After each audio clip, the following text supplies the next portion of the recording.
Itsuki was once just an ordinary child, but one day his entire life changed when monsters suddenly attacked the Earth. Those monsters killed his parents right before his eyes.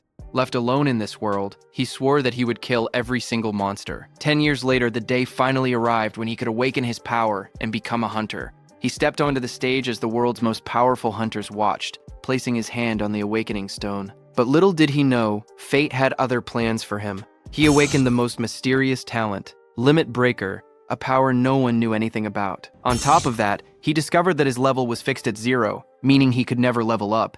Now, the question is, how will our protagonist take revenge on the monsters who killed his parents? This story begins with the memory of that day.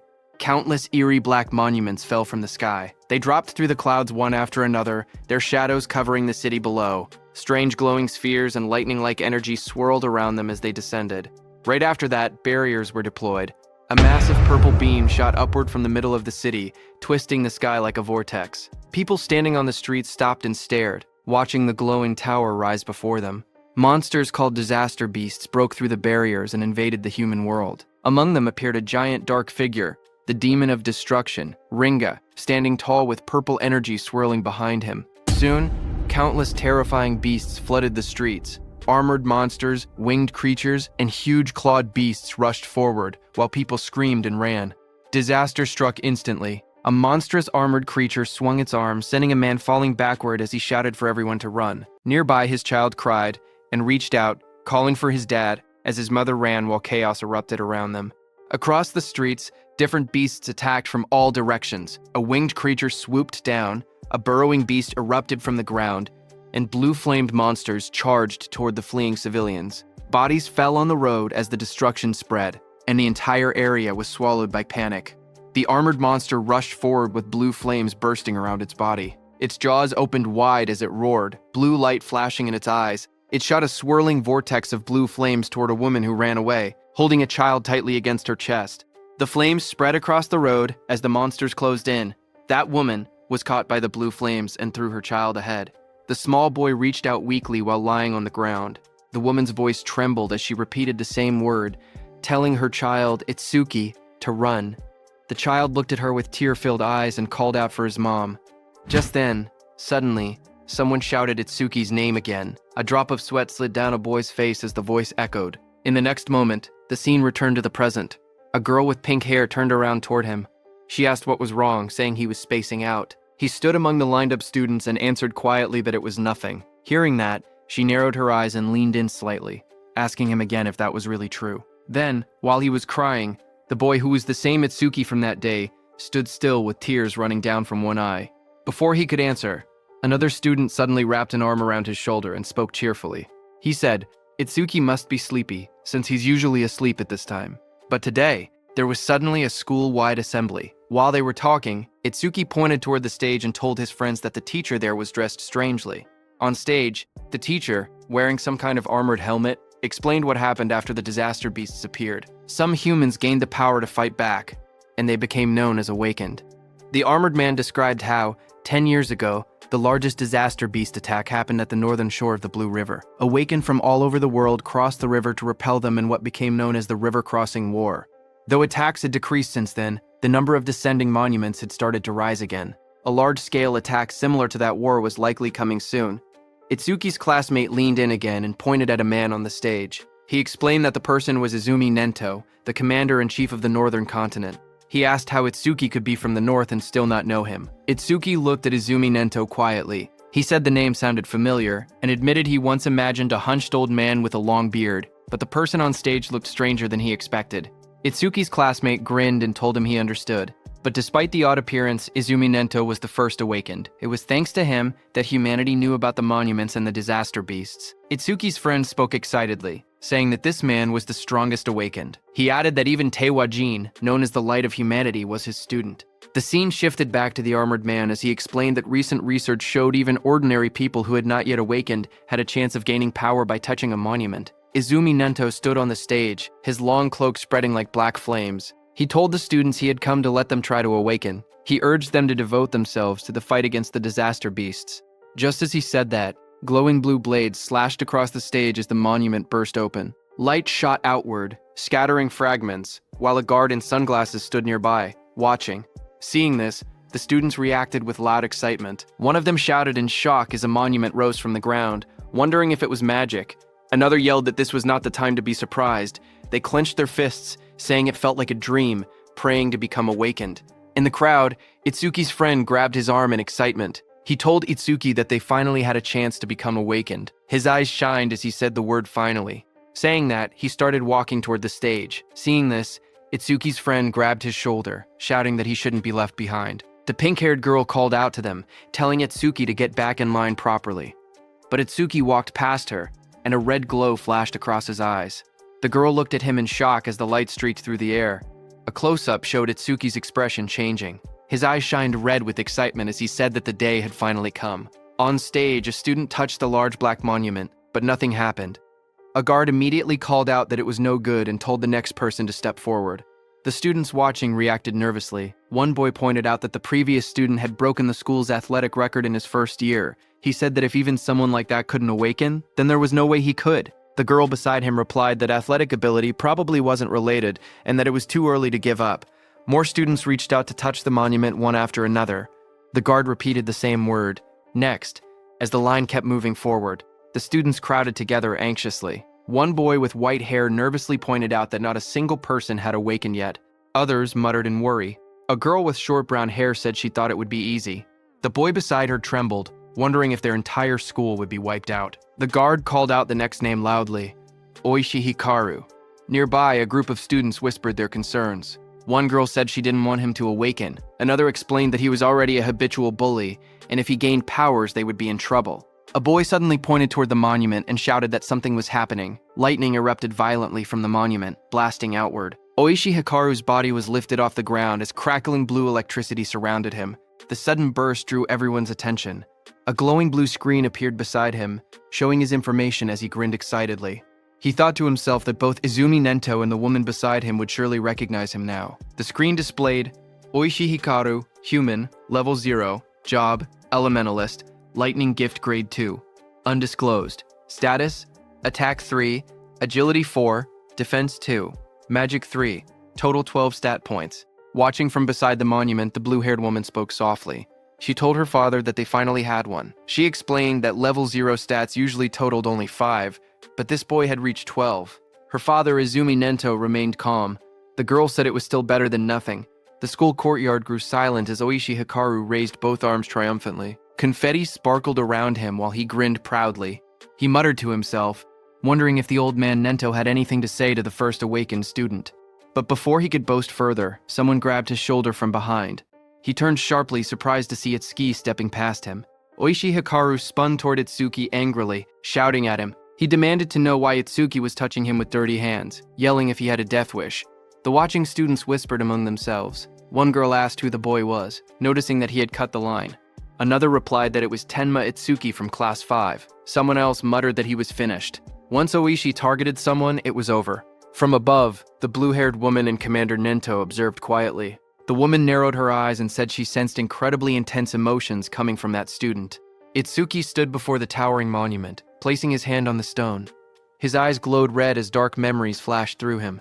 He muttered that he refused to forget his hatred for the disaster beasts. He had burned the events of that day deep into his mind.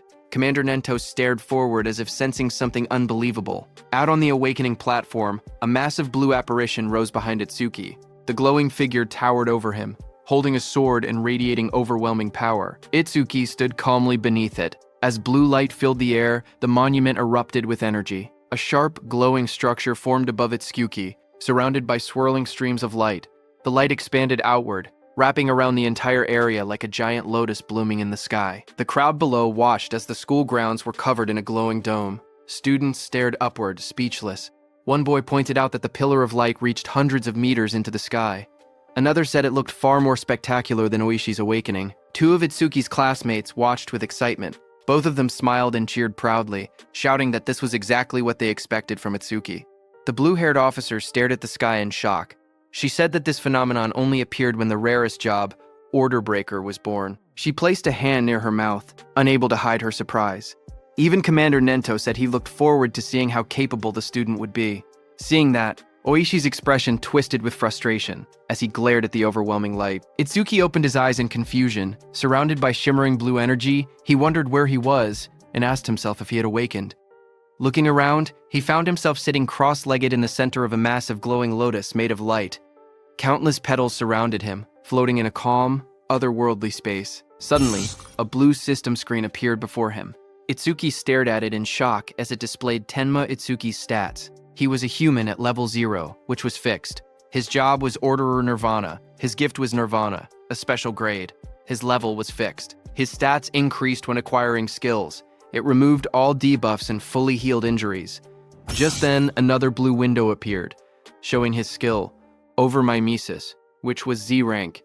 It analyzed enemy attacks and allowed the acquisition of counter skills. Then another screen showed Itsuki's stats. His were Attack 0, Agility 0, Defense 0, Magic 0, Total 0.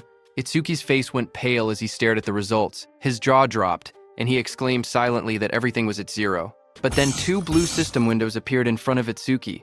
The first announced that the Z-rank skill Overmimesis had been acquired. The second stated that the special grade gift Nirvana had activated, increasing all of his stats by 200. Another screen displayed the changes. Attack went from 0 to 200, Agility went from 0 to 200, Defense went from 0 to 200. Seeing this, Itsuki's expression brightened. He looked at the glowing screen with excitement and said he understood. He realized that whenever he gained new skills through Overmimesis, Nirvana would raise his stats. Even if he couldn't level up like others, he could still grow stronger in his own way. He clenched his fist and smiled confidently. He admitted he didn't know what level this power compared to, but he had no doubt he had become an awakened.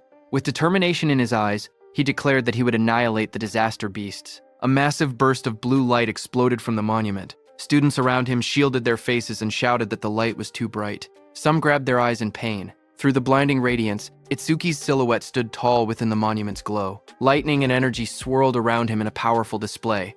Oishi stared at the scene, trembling with disbelief. His face twisted as he shouted that such a thing was impossible. The blue-haired officer gasped as she looked at the glowing monitor. She covered her mouth in shock and said that these stats were unbelievable for a rookie awakened.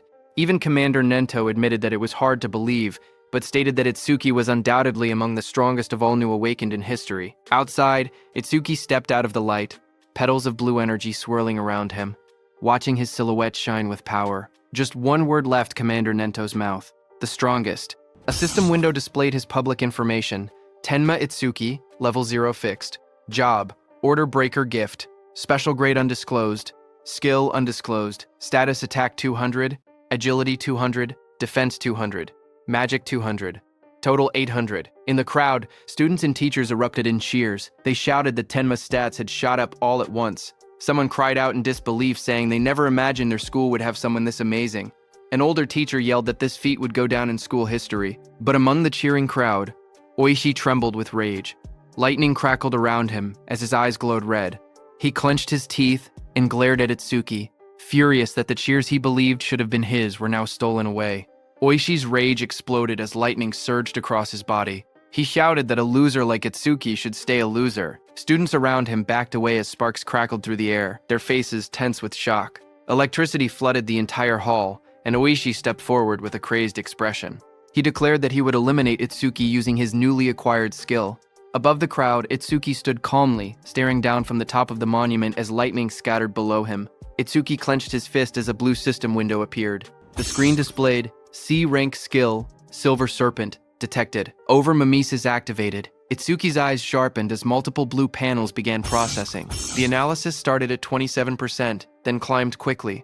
57%, 69%, and rising while lightning flickered around him.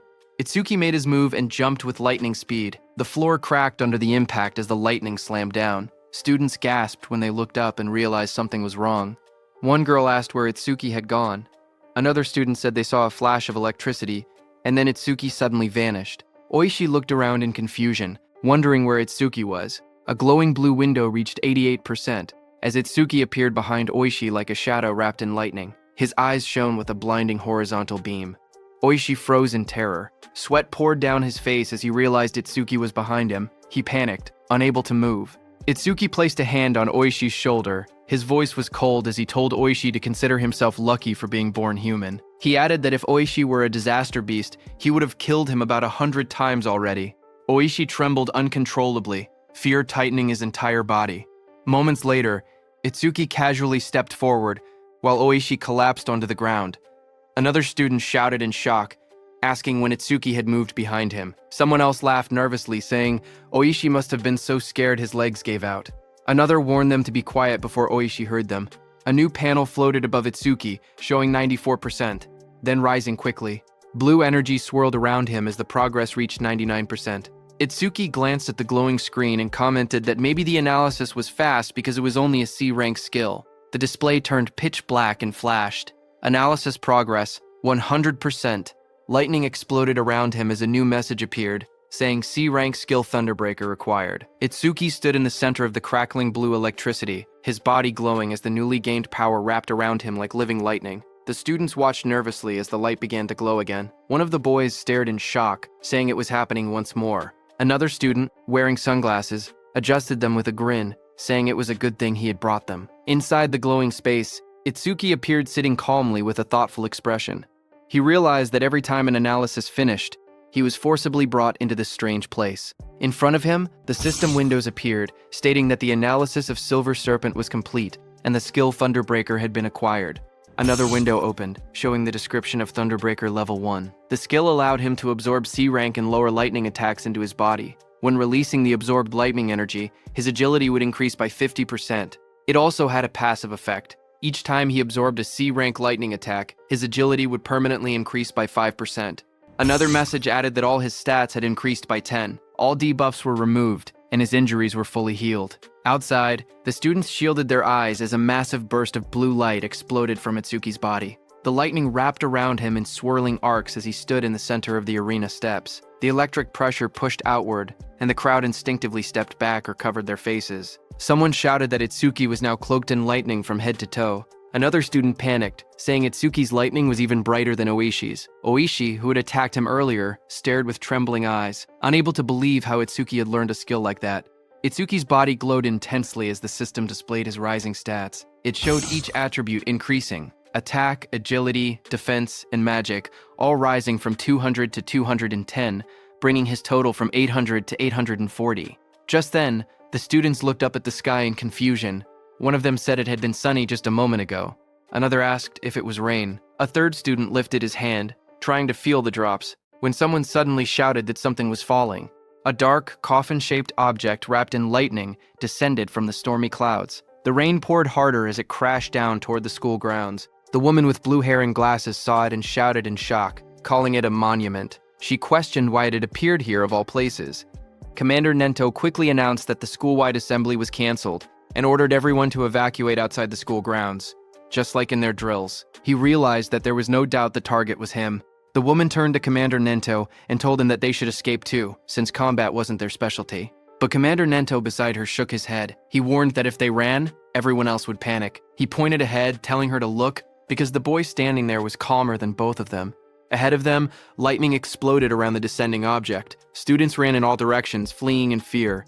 Only one boy, Itsuki, remained still in the middle of the field, bathed in a faint blue glow. From behind, the blue-haired woman shouted at him, demanding to know why he wasn't running. A massive dark pillar crashed down from the sky, shaking the ground as debris exploded outward. Rain poured heavily around it. Nearby, a group of students panicked. One boy shouted that disaster beasts were coming and urged Itsuki to escape. But Itsuki, with glowing red eyes, stood still. His voice was cold as he declared that he would exterminate every single one of them. His friends stared at him in shock. One of them yelled that he would die if he didn't run. Another insisted that since he had only just awakened, he couldn't possibly fight disaster beasts. They told him to leave everything to the other awakened, but Itsuki shook his head. He calmly told them to trust him. The pink-haired girl hesitated, worry written all over her face. Finally, she shouted that if he died, he shouldn't blame them. She grabbed the other guy's clothes and dragged him with her. The glasses-wearing boy asked her if it was really okay to let him go, reminding her that the enemy was a disaster beast, a walking weapon of mass murder. As the two ran off, Itsuki looked ahead with a crazed smile. His eye glowed bright red through the rain. He muttered that his first enemy after becoming an awakened was the one who killed his parents, and that it was lucky. Lightning curled around him as he stepped forward. A glowing panel appeared beside him, displaying the status of the creature before him. It was Skeleton Soldier 10369, Level 8, Gift Grade 2, Defense increases by 100%. If the enemy's attack exceeds its own defense, the gift becomes invalid. Skill, Bonefire, B rank. Its stats were Attack 15, Agility 10, Defense 120 plus 120, Magic 30, Total 295. The skeleton soldier stood covered in blue flames as Itsuki faced it head-on. A surge of lightning wrapped around Itsuki's arms as he tightened his stance. His red eyes glowed sharply while he wondered whether he should test the skill he had just acquired. In the next moment, he charged forward, electricity exploding around his body. Blue lightning trailed behind him as he rushed toward the flaming skeleton beast on the field. The two forces collided, sparks scattering through the rain. The skeletal beast swung its arms to punch, but Itsuki dodged. Then Itsuki swung his electrified fist with full force, shouting that he would not let anyone else die. His punch struck the creature's chest, and a violent burst of energy erupted. The impact sent the disaster beast flying across the field, smashing through the school building. The ground trembled as debris scattered in all directions. Students watching from afar stared in shock. One student said Itsuki's strength was too overwhelming, and that maybe they didn't need to run anymore. A female student was stunned, seeing how the impact had blasted the monster away in a single hit. The blue-haired inspector stared at the ruined wall, stunned that a rookie who had just become awakened could send a level 8 disaster beast flying with only one blow. Heavy rain poured down as Commander Nento watched from a distance, thinking to himself that Itsuki's speed and power were on a completely different level from other level zeros. But even then, he believed that defeating a skeleton soldier was impossible. He explained that skeleton soldiers had two troublesome abilities. The first was a gift that increased their defense. The second was a terrifying skill called Bonefire, a flame that burned anything it touched into ash. Blue flames erupted violently across the field, spreading like a wave toward Itsuki. The students gasped as the fire surged forward. Itsuki's friends cried out in fear, shouting Itsuki's name. Oishi stepped forward with a crazed smile, yelling that the fool who didn't know his place would just burn to ash. Meanwhile, glowing screens appeared in front of Itsuki. A system message informed him that the enemy was using Bonefire. The analysis began, first at 1%, then rapidly accelerating. As the blue flames engulfed him, more screens appeared. 25%. Itsuki stood firmly inside the blazing Bonefire, surrounded by data streams. He calmly observed that the analysis speed increased whenever the enemy's skill struck him. The blue-haired instructor watched with widening eyes. She said that even a level 10 awakened wouldn't stand a chance if they took a direct hit. Blue flames continued to swallow the arena as Itsuki stood in the center. Half of his body burned away, glowing like a skeleton. The blue-haired instructor's voice echoed through the flames, saying it would be tragic for a genius who had just appeared to be killed by a disaster beast before he could grow. System windows floated around Itsuki, showing 77% and 81%. Itsuki looked at his burning body and muttered that this was what it felt like when the body burned. He added softly that it must have hurt. A memory flickered through the flames. He saw his mother's face, half burned away. He realized that it hurt so much, but even in her last minutes, she smiled so as not to scare Itsuki. Commander Nento peered out with a sharp gaze, wondering if Itsuki hadn't used his full power yet. The blue fire swirled violently as the progress bar climbed. Itsuki's skeletal hand tightened, and he said that once the analysis was complete, the enemy was finished. The system window flashed. Analysis progress, 100%. Outside the flames, the students whispered nervously.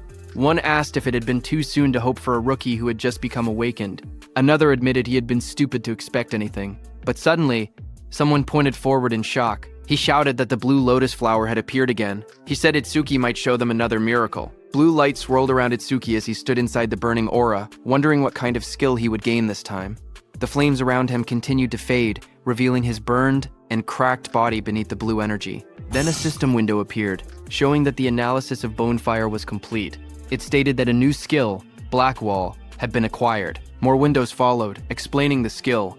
The active effect would create ice on the body by consuming magic power, and could block B rank or lower fire skills. The passive effect increased defense when blocking those skills. Another notification appeared, saying that Black Wall Level 2 had been acquired and that all of his stats had increased by 20. It stated that all debuffs were removed and his injuries were fully healed. A new window showed his updated status. Attack, agility, defense, and magic had all risen from 210 to 230, bringing his total to 820. Itsuki looked at the glowing screen calmly. He remembered how even his strongest attack earlier couldn't break the skeleton soldier's defense. Now, with this new increase, he believed he should be able to do it. Suddenly, blue lotus petals unfolded around him, blooming like a massive light flower. Itsuki stood at the center, his body surrounded by shining energy. The students watching gasped in shock. One of them cried out in relief, saying, "Itsuki is alive!" Others cheered loudly, convinced that he would succeed. Someone pointed out that a full recovery like this was practically a miracle. The blue-haired instructor stared in shock as she watched the scene unfold. She wondered aloud if Itsuki had a self-healing skill. She had seen him use a lightning element skill earlier, so she couldn't understand how he was recovering. Commander Nento was also shocked. He remembered that order breakers were considered the most mysterious job, but even among them, Itsuki seemed uniquely strange. Meanwhile, Itsuki stood in the center of the glowing lotus petals. His body had recovered completely. Not a single injury left. Blue fragments drifted around him as he looked down at his restored form. Itsuki whispered in disbelief, saying it was a perfect recovery. He wondered whether he would heal even if his limbs were cut off, or if his brain was destroyed. He admitted he was curious about the limits of his self-healing. Suddenly, the skeleton soldier roared, its armor burning with blue bonefire. The flames surged violently as the monster charged forward. Itsuki turned calmly, raising his arm as black spikes spread across his skin. The blue flames rushed toward him. His entire body became engulfed in the fire, but he stood unmoving within it. Moments later, his silhouette appeared again through the blaze. Thick layers of black spikes covered him completely, and his red eyes glowed coldly behind the cracked ice armor. Itsuki cracked through the air as he shot upward. The explosion of blue flames shook the area when he crashed down. Itsuki's armored body glowed with electricity as he readied another strike. The skeletal beast struck, but Itsuki moved again, instantly appearing behind the beast faster than anyone could follow. Itsuki then raised his arm, and it turned into a massive black spike sword, lightning running through it. Itsuki moved with lightning speed and, with a single slash, cut the skeletal beast in two with that sword. The students watching from afar were stunned. One of them said that Itsuki moved behind the disaster beast in an instant, as if he had teleported. Another said that only awakened people could track movements like that. Oishi was also stunned, saying she couldn't see Itsuki's movements at all. She compared it to what she had seen before. The blue-haired instructor questioned if someone like Itsuki could really be a rookie. On the other hand, as the dust settled, Itsuki stood alone as the black spikes on his body disappeared. He kicked and destroyed the skeleton beast's head. He was stunned to realize that it not only generated solid armor to protect his body, but could also shape that armor into any kind of weapon he wanted. A divine skill that combined both offense and defense. Suddenly, someone shouted his name. Itsuki turned his head in surprise as his friend rushed toward him and wrapped him tightly in a relieved hug, saying he was glad Itsuki had won because he had been worried the entire time. Itsuki stayed still for a moment before asking about Saya. His friend pulled back and admitted that Saya had been watching earlier with a face that looked like she might cry, but now she was nowhere to be seen. Itsuki looked toward the crowd, wondering why she didn't come. He scanned the students in the distance, confusion growing. He quietly wondered if she might be angry. Not far away, the blue-haired instructor watched the aftermath of the fight. She spoke seriously, noting that for a boy to defeat a skeleton soldier, something even a level 10 awakened would struggle against, was unbelievable. Commander Nento called the blue-haired instructor Choa and told her to stay and assist with the cleanup. He also told her to deliver his message to the principal, that he would be taking Itsuki with him. On the other hand, Itsuki's friend patted Itsuki's hand, saying there was no way Saya would be angry after he won. He guessed that Saya was probably scared of falling behind Itsuki, so she might have gone to touch the monument instead. Itsuki lowered his gaze slightly and murmured that he hoped that was the case. Just then, a voice called out to him, asking if he was Tenma Itsuki. Itsuki turned and noticed someone approaching. Commander Nento, wearing a long cape, stood before him. Itsuki looked up at him in silence. People watching from a distance began whispering among themselves. They saw that Izumi Nento, a famous figure, was talking directly to Itsuki. Some wondered if he intended to take Itsuki as a student. Others doubted it, saying the only person Commander Nento had ever accepted as a student was Teiwajin, humanity's strongest.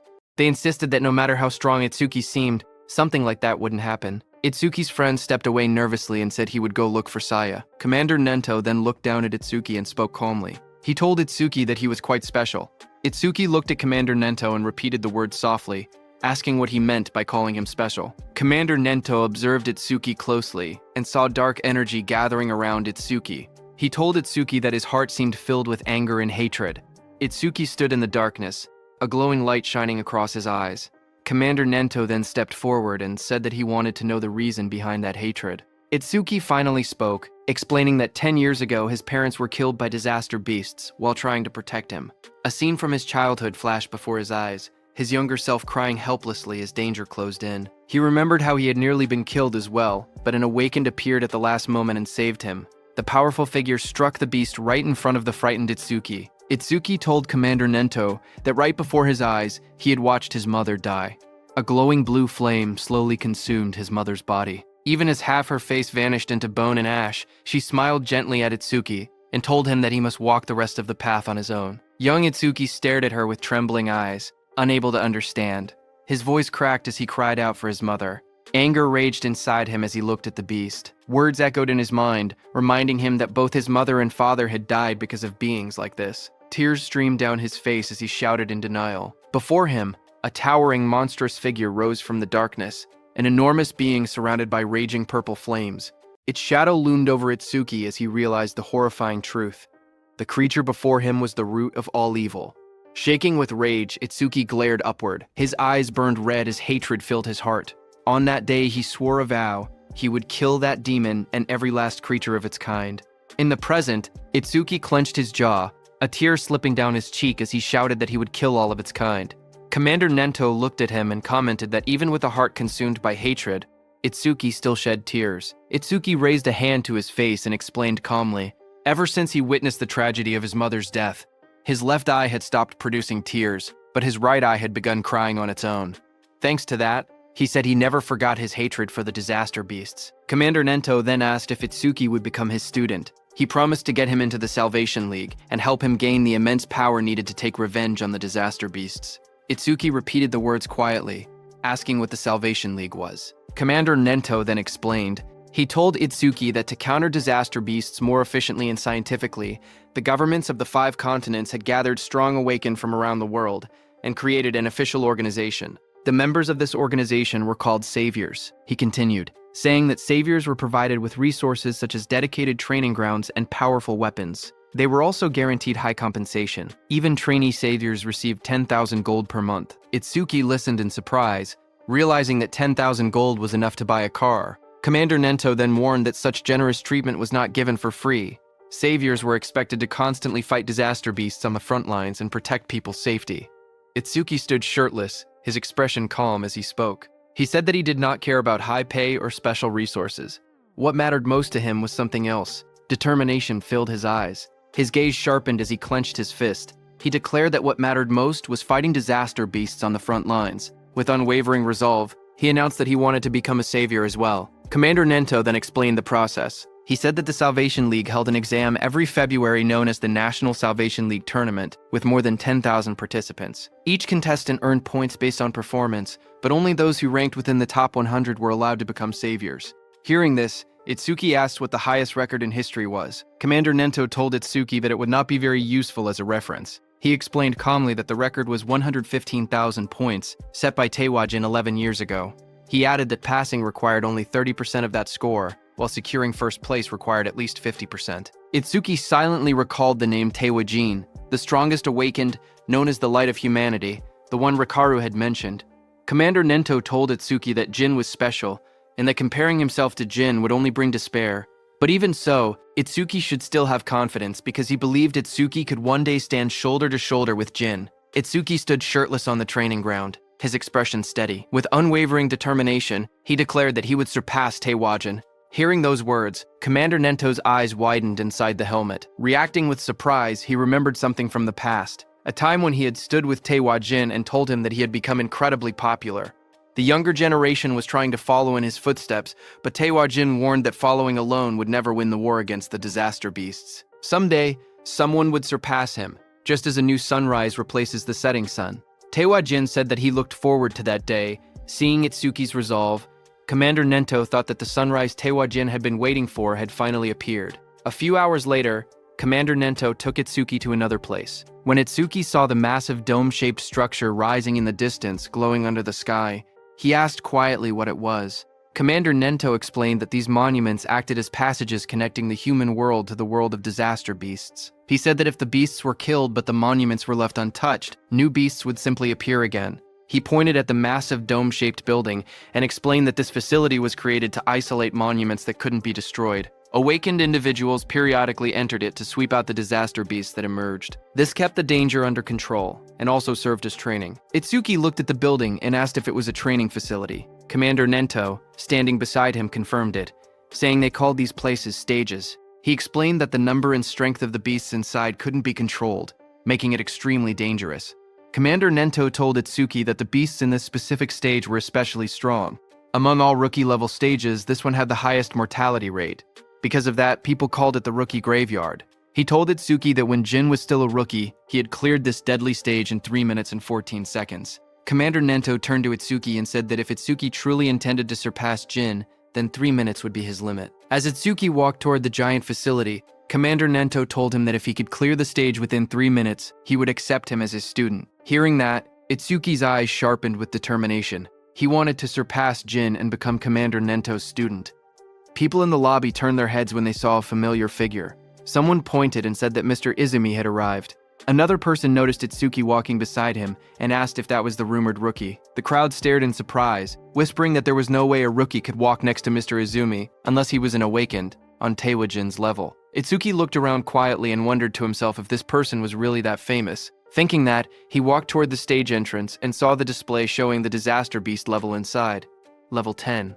He noted that it was only 2 levels higher than the skeleton soldier he had faced earlier, and wondered how strong that really was. But what surprised him more was that even though several people were gathered nearby, none of them seemed prepared to enter the stage. He wondered why that was. Someone nearby muttered that the rookie looked way too confident and assumed that a high-level awakened must be accompanying him. Another wished they could be taken along too, while someone else joked that the rookie probably came just to flirt with the receptionist, saying that with a decent face he was getting cocky. At the counter, the receptionist approached him with a polite smile. She asked if he wanted to enter the stage and how many challengers there would be. He calmly replied that it would be just him. Hearing that, the area fell silent as the receptionist stared at him across the counter. Suddenly, she leaned forward and yelled angrily. She told him not to make unfunny jokes and asked if he was messing around. She warned him that if he was just there to hit on her, it was pointless. She explained that even if the place was an artificial stage, it was still dangerous. People could get hurt or even die. Itsuki stared at her in confusion, wondering what she was even talking about. Behind them, several people watching from afar started laughing. They joked that he really was there to hit on her. Some said that there were always people who treated the stages like dating spots, and those people usually got scolded and went home. Itsuki looked at the receptionist calmly and explained the misunderstanding. He told her he had absolutely no interest in her. He said he only came to challenge the stage, nothing more. But the receptionist sighed and rubbed her forehead. She told him he didn't have to act tough just because he was embarrassed. She even said she would give him her contact information, so he should just go home. But Itsuki's expression darkened. A shadow fell over his face. He didn't care about her contact information at all. He only wanted her to let him enter the stage. Hearing that, the receptionist reluctantly agreed and told him not to blame her if he died. She held out a metal bracelet with a nervous expression, clearly shaken. Seeing that, Itsuki muttered that she should have just given permission from the beginning instead of making him repeat himself. The people watching from behind whispered among themselves. One man called Itsuki an idiot, saying he could have gotten her contact information but chose to act tough instead. Another pointed out that a level 0 rookie challenging a level 10 stage was basically suicide. They guessed he would run out in less than a minute. Someone else noticed how confident he looked and wondered if he might succeed since he also had a special grade gift. But another person reminded everyone that for awakened people, gifts were just bonuses. The most important thing was level. No matter how special the gift was, it meant nothing if the level was low. On the other hand, standing in front of the gate, Itsuki checked his bracelet. He said that his personal information was registered on it, so scanning it would let him enter. A glowing screen appeared above his hand, confirming entry by awakened Tenma Itsuki has been approved. Itsuki stretched his hands forward and took a breath. He reminded himself that the promise was within 3 minutes. Then he said it was time to begin. A bright digital timer appeared showing 0:01 in green numbers. And just as the gate opened, Itsuki moved with explosive speed. Red energy surrounded his body as he dashed forward, his eyes glowing sharply.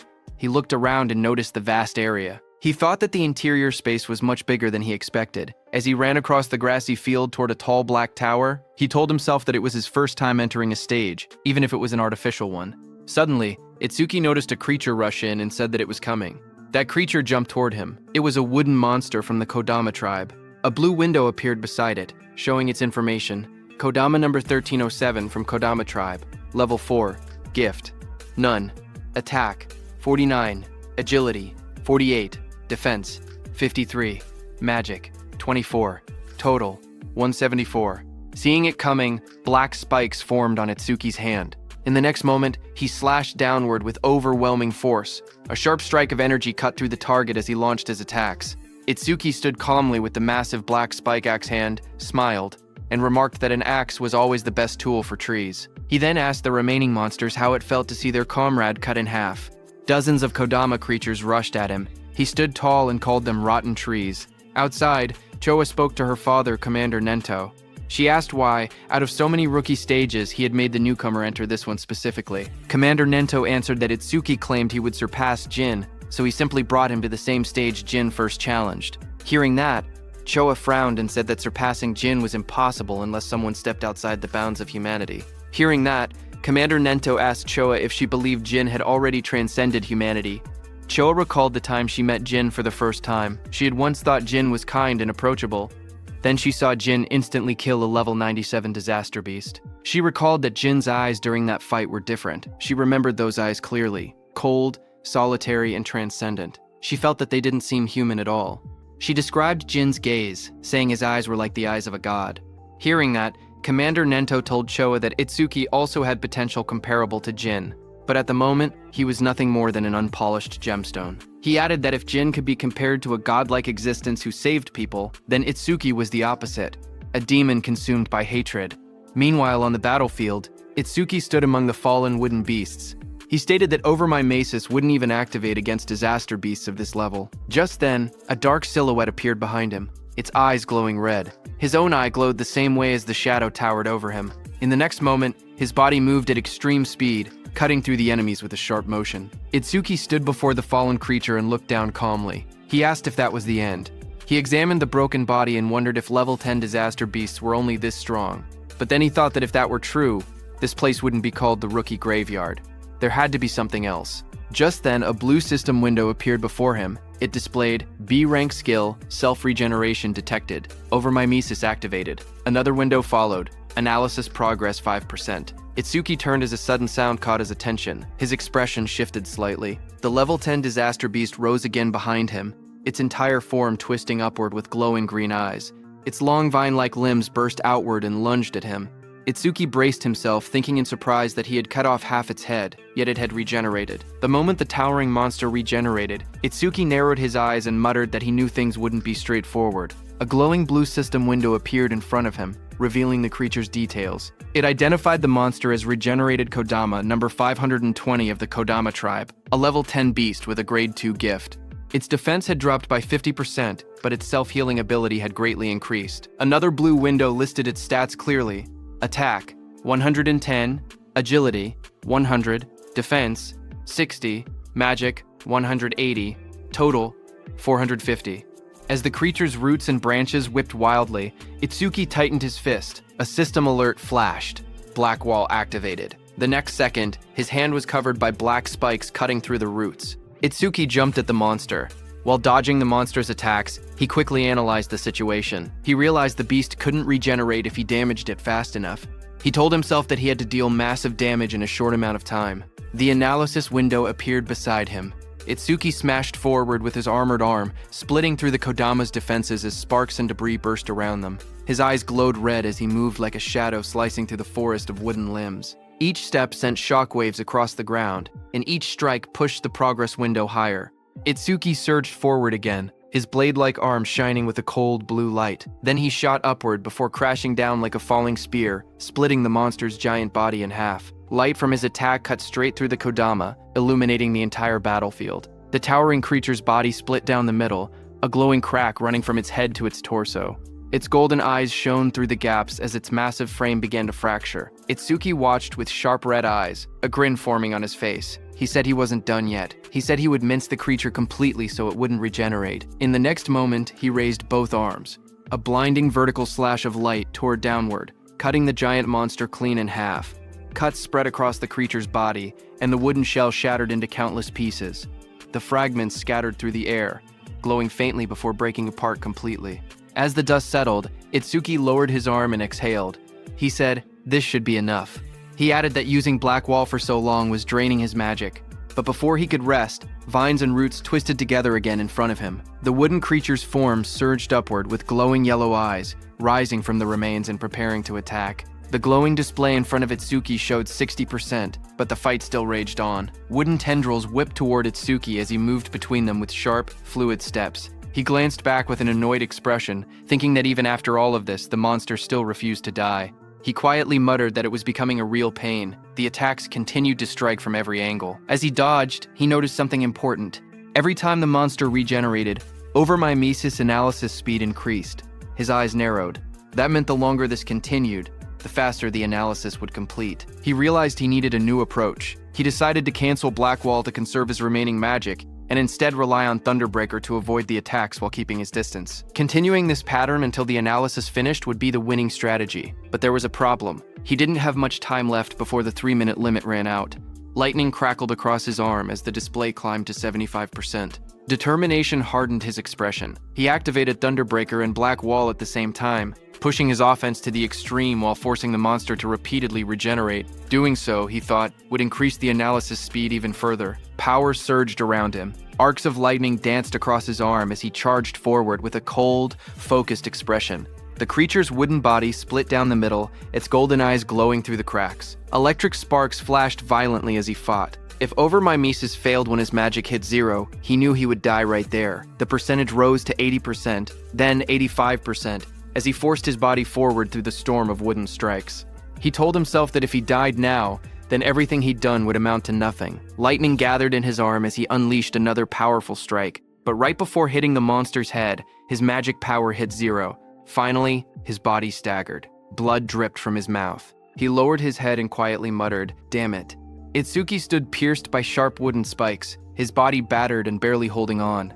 He lowered his head as white steam drifted off his wounds. He quietly admitted that his magic seemed to have finally run out. Then a glowing window appeared beside him, showing 99%. Seeing that, Itsuki's expression sharpened. Blood streamed down his chin as his eyes glowed coldly.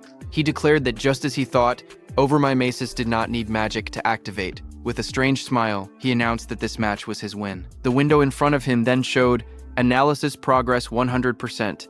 A bright lotus-shaped energy began expanding around him, glowing blue and cracking the wooden spikes. A system window appeared, saying, "Self-regeneration analysis complete. Lotus burst acquired." The lotus continued to bloom outward, pushing everything away as more spikes shattered. Another window displayed the details. Lotus burst level 2, active effect. Consumes magic to deal explosive damage to enemies within a 5-meter diameter. Power scales with magic consumption. Passive effect. Each time Lotus Burst defeats a living creature of level 1 or higher, all skill ranges increase by +1%. The Lotus opened fully. A pink glow surrounded Itsuki as his wounds rapidly healed. Another window appeared.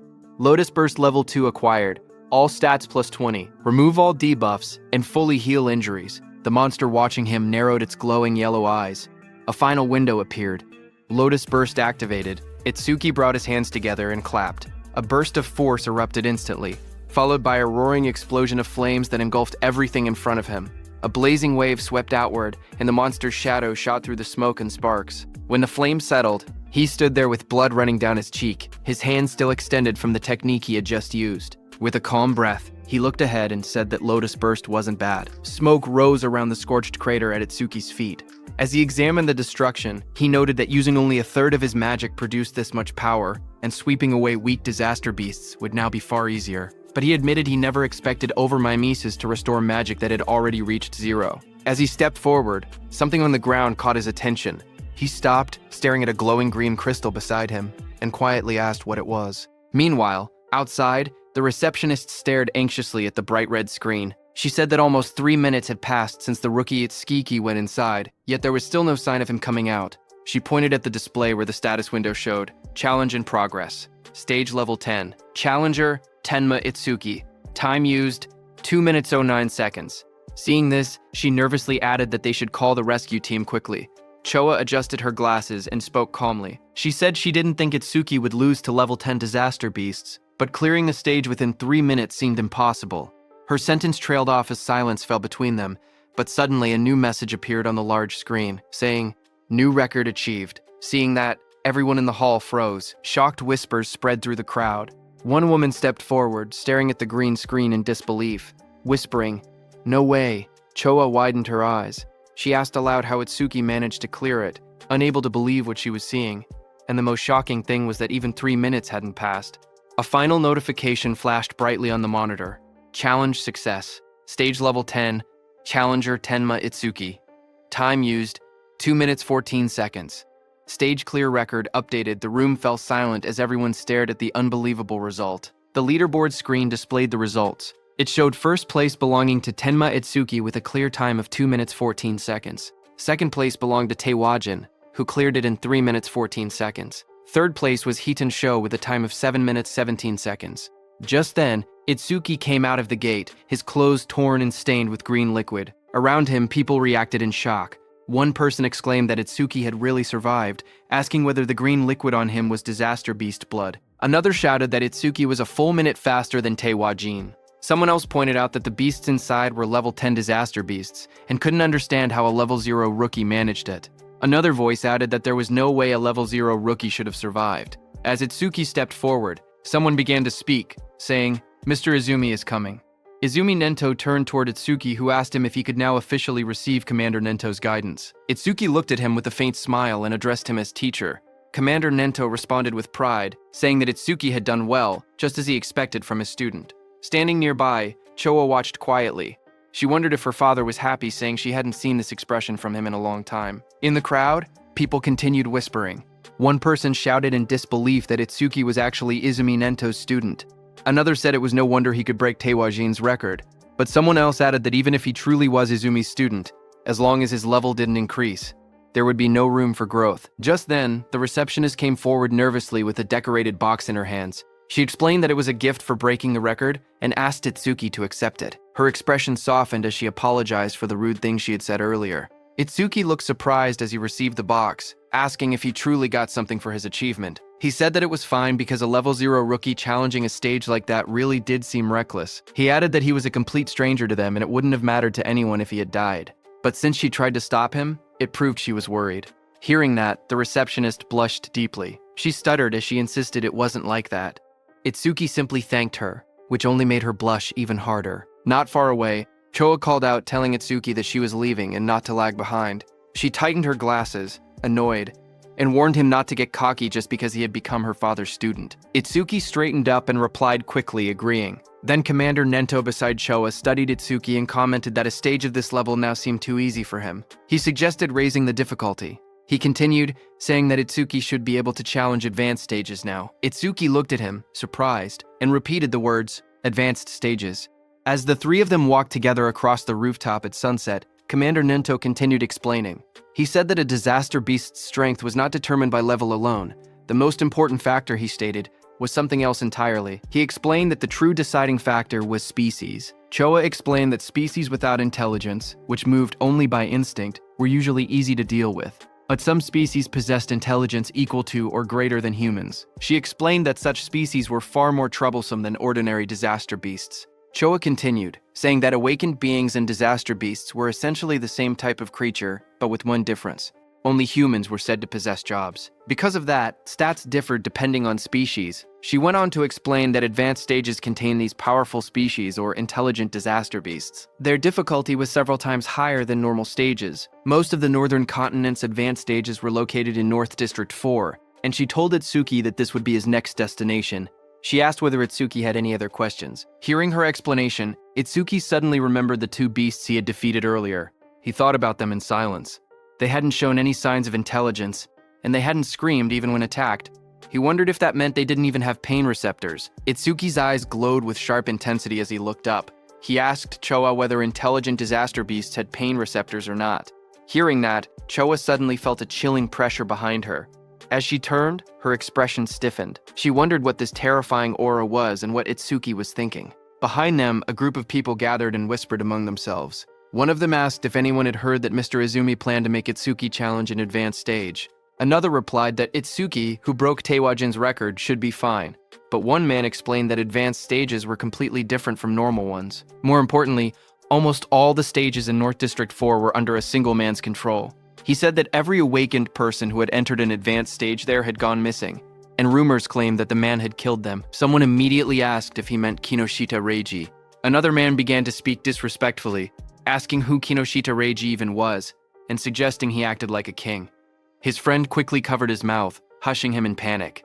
He warned him that he would be killed too if that man heard him. After all, he said, that man was the son of the North District 4 governor, Kinoshita Reiji. The scene shifted to a luxurious room. A young man lounged confidently while servants stood around him. He was the infamous Kinoshita Reiji. A subordinate asked him when he would be departing. Kinoshita Reiji smirked as he answered. He said that all the stages in North District 4 were under his control, so he would go whenever he wanted. To him, waiting in line was something only commoners did. He lifted his glass with a satisfied smile.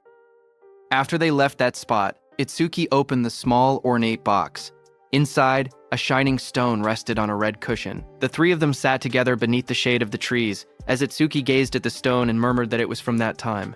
Hearing this, Commander Nento, who was beside him, asked if he had seen a karma stone before. Itsuki nodded and calmly explained that after defeating the disaster beasts inside the stage, something identical to this had dropped. Then he paused and added that there was a slight difference. He took out a green crystal, stared at the one in his hand, and said the color was green, but something about it wasn't the same. Upon hearing that, Choa's eyes widened in shock. She exclaimed that it was an intermediate karma stone appearing inside a beginner stage. She stepped closer, adjusting her glasses to get a better look. Itsuki asked what exactly a karma stone was. Choa turned to him and began explaining. She reminded him that he had been a rookie. She said karma stones were also called experience stones. She explained that when a disaster beast or an awakened being died, karma, an invisible energy similar to experience points, emanated from its corpse. Absorbing this energy increased a person's level. In other words, a karma stone was an object that contained karma. A figure glowing with energy appeared in her explanation, demonstrating how someone could use a karma stone to absorb the karma inside. She continued, saying that karma stones did not occur naturally, which made the situation strange. Choa wondered aloud why such a stone had appeared in that stage. Beside her, Commander Nento quietly said it was probably because of Itsuki's gift. Hearing this, both Itsuki and Choa looked confused and asked again about the so-called gift. Commander Nento explained that normally the karma of a defeated enemy would be absorbed by the one who killed them, yet, even though Tenma had defeated 2 disaster beasts, he never leveled up. That meant the karma had not been absorbed. He added that manifested karma never disappeared without a reason. He continued, saying that if his speculation was correct, the karma of the disaster beast that had attacked the school had been absorbed by the awakened individuals present, meaning the people standing there. He explained further that a stage was an enclosed space. Because Tenma was unable to absorb the generated karma and there was no other recipient inside, the leftover karma clumped together and formed a karma stone. Hearing this, Choa looked startled. She asked how Itsuki's stats increased if he truly could not level up. Upon hearing that, Commander Nento suddenly stood up and reminded Choa that an awakened person's gift was top secret and could not be disclosed. Startled, she apologized immediately. Commander Nento then turned back to Itsuki. He told him that he could choose whether to keep the karma stone or sell it. He added that he would be leaving soon for a commander-in-chief meeting of the 5 continents, and that during his absence, Choa would look after him. Before departing, he said there were several things he wanted him to remember. Commander Nento spoke calmly as he listed out the rules. He told Itsuki to keep their relationship confidential, then added the second rule, never disclose his gift to others.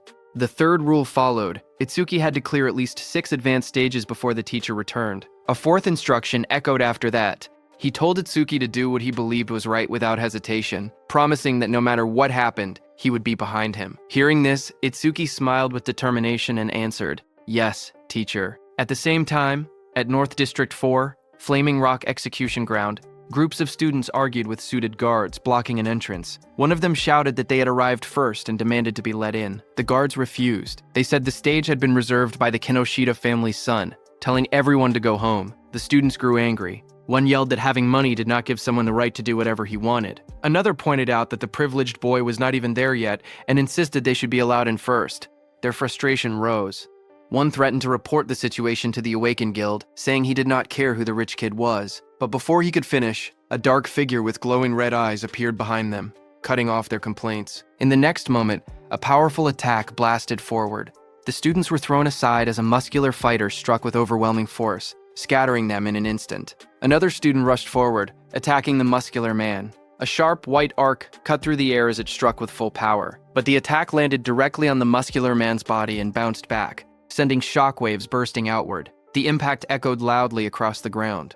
The blonde student watching from behind stared in horror. He muttered in disbelief that his B-rank skill, Earthspine, had not worked at all. The muscular man turned, his face shifting into a terrifying form with glowing red eyes and metallic markings. He shouted that the attack did not hurt or even itch. The blonde student trembled. He thought to himself that Earthspine was a technique meant to pierce anything. He wondered if the man in front of him was actually a monster. Before the student could react, the monstrous man lunged forward and grabbed him, his red aura flaring violently as he towered over the frightened student. The muscular man smacked the blonde student's head. The blonde student slammed down violently. Blood burst from his mouth as his eyes rolled back, his body twisting from the impact. Around him, the spectators reacted in shock. They whispered that a level 7 and a level 8 student had been killed instantly without being able to defend themselves.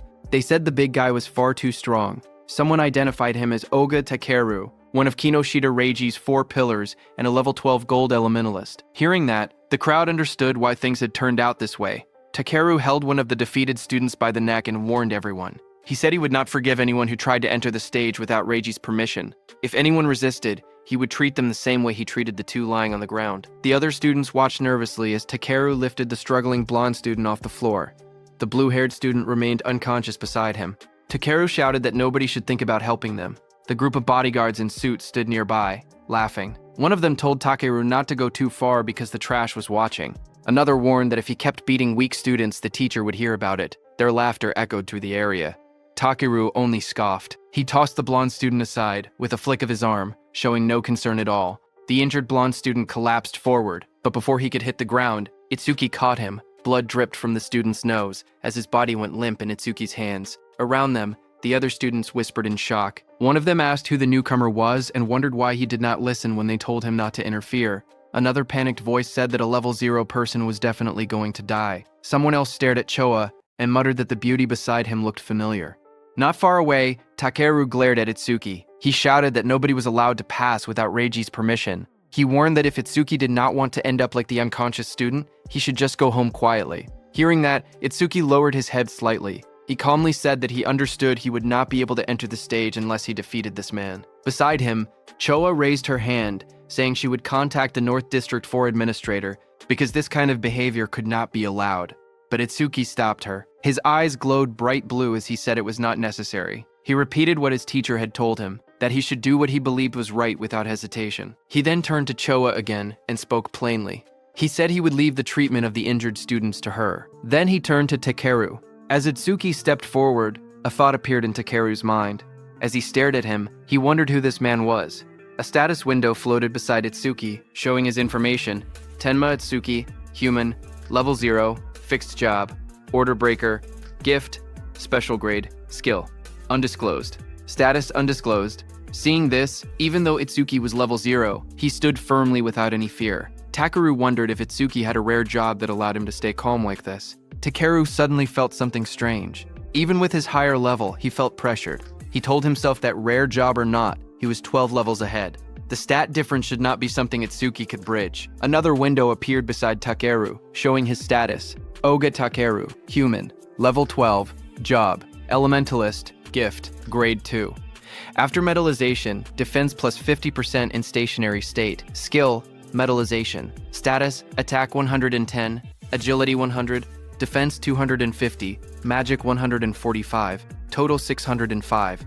As Takeru stared, his expression changed. His eyes widened, and in the reflection of his pupil, he suddenly saw Itsuki rushing toward him at incredible speed. In the next moment, Itsuki's fist collided with Takeru's body with overwhelming force, sending a shock through the frame as the impact landed cleanly.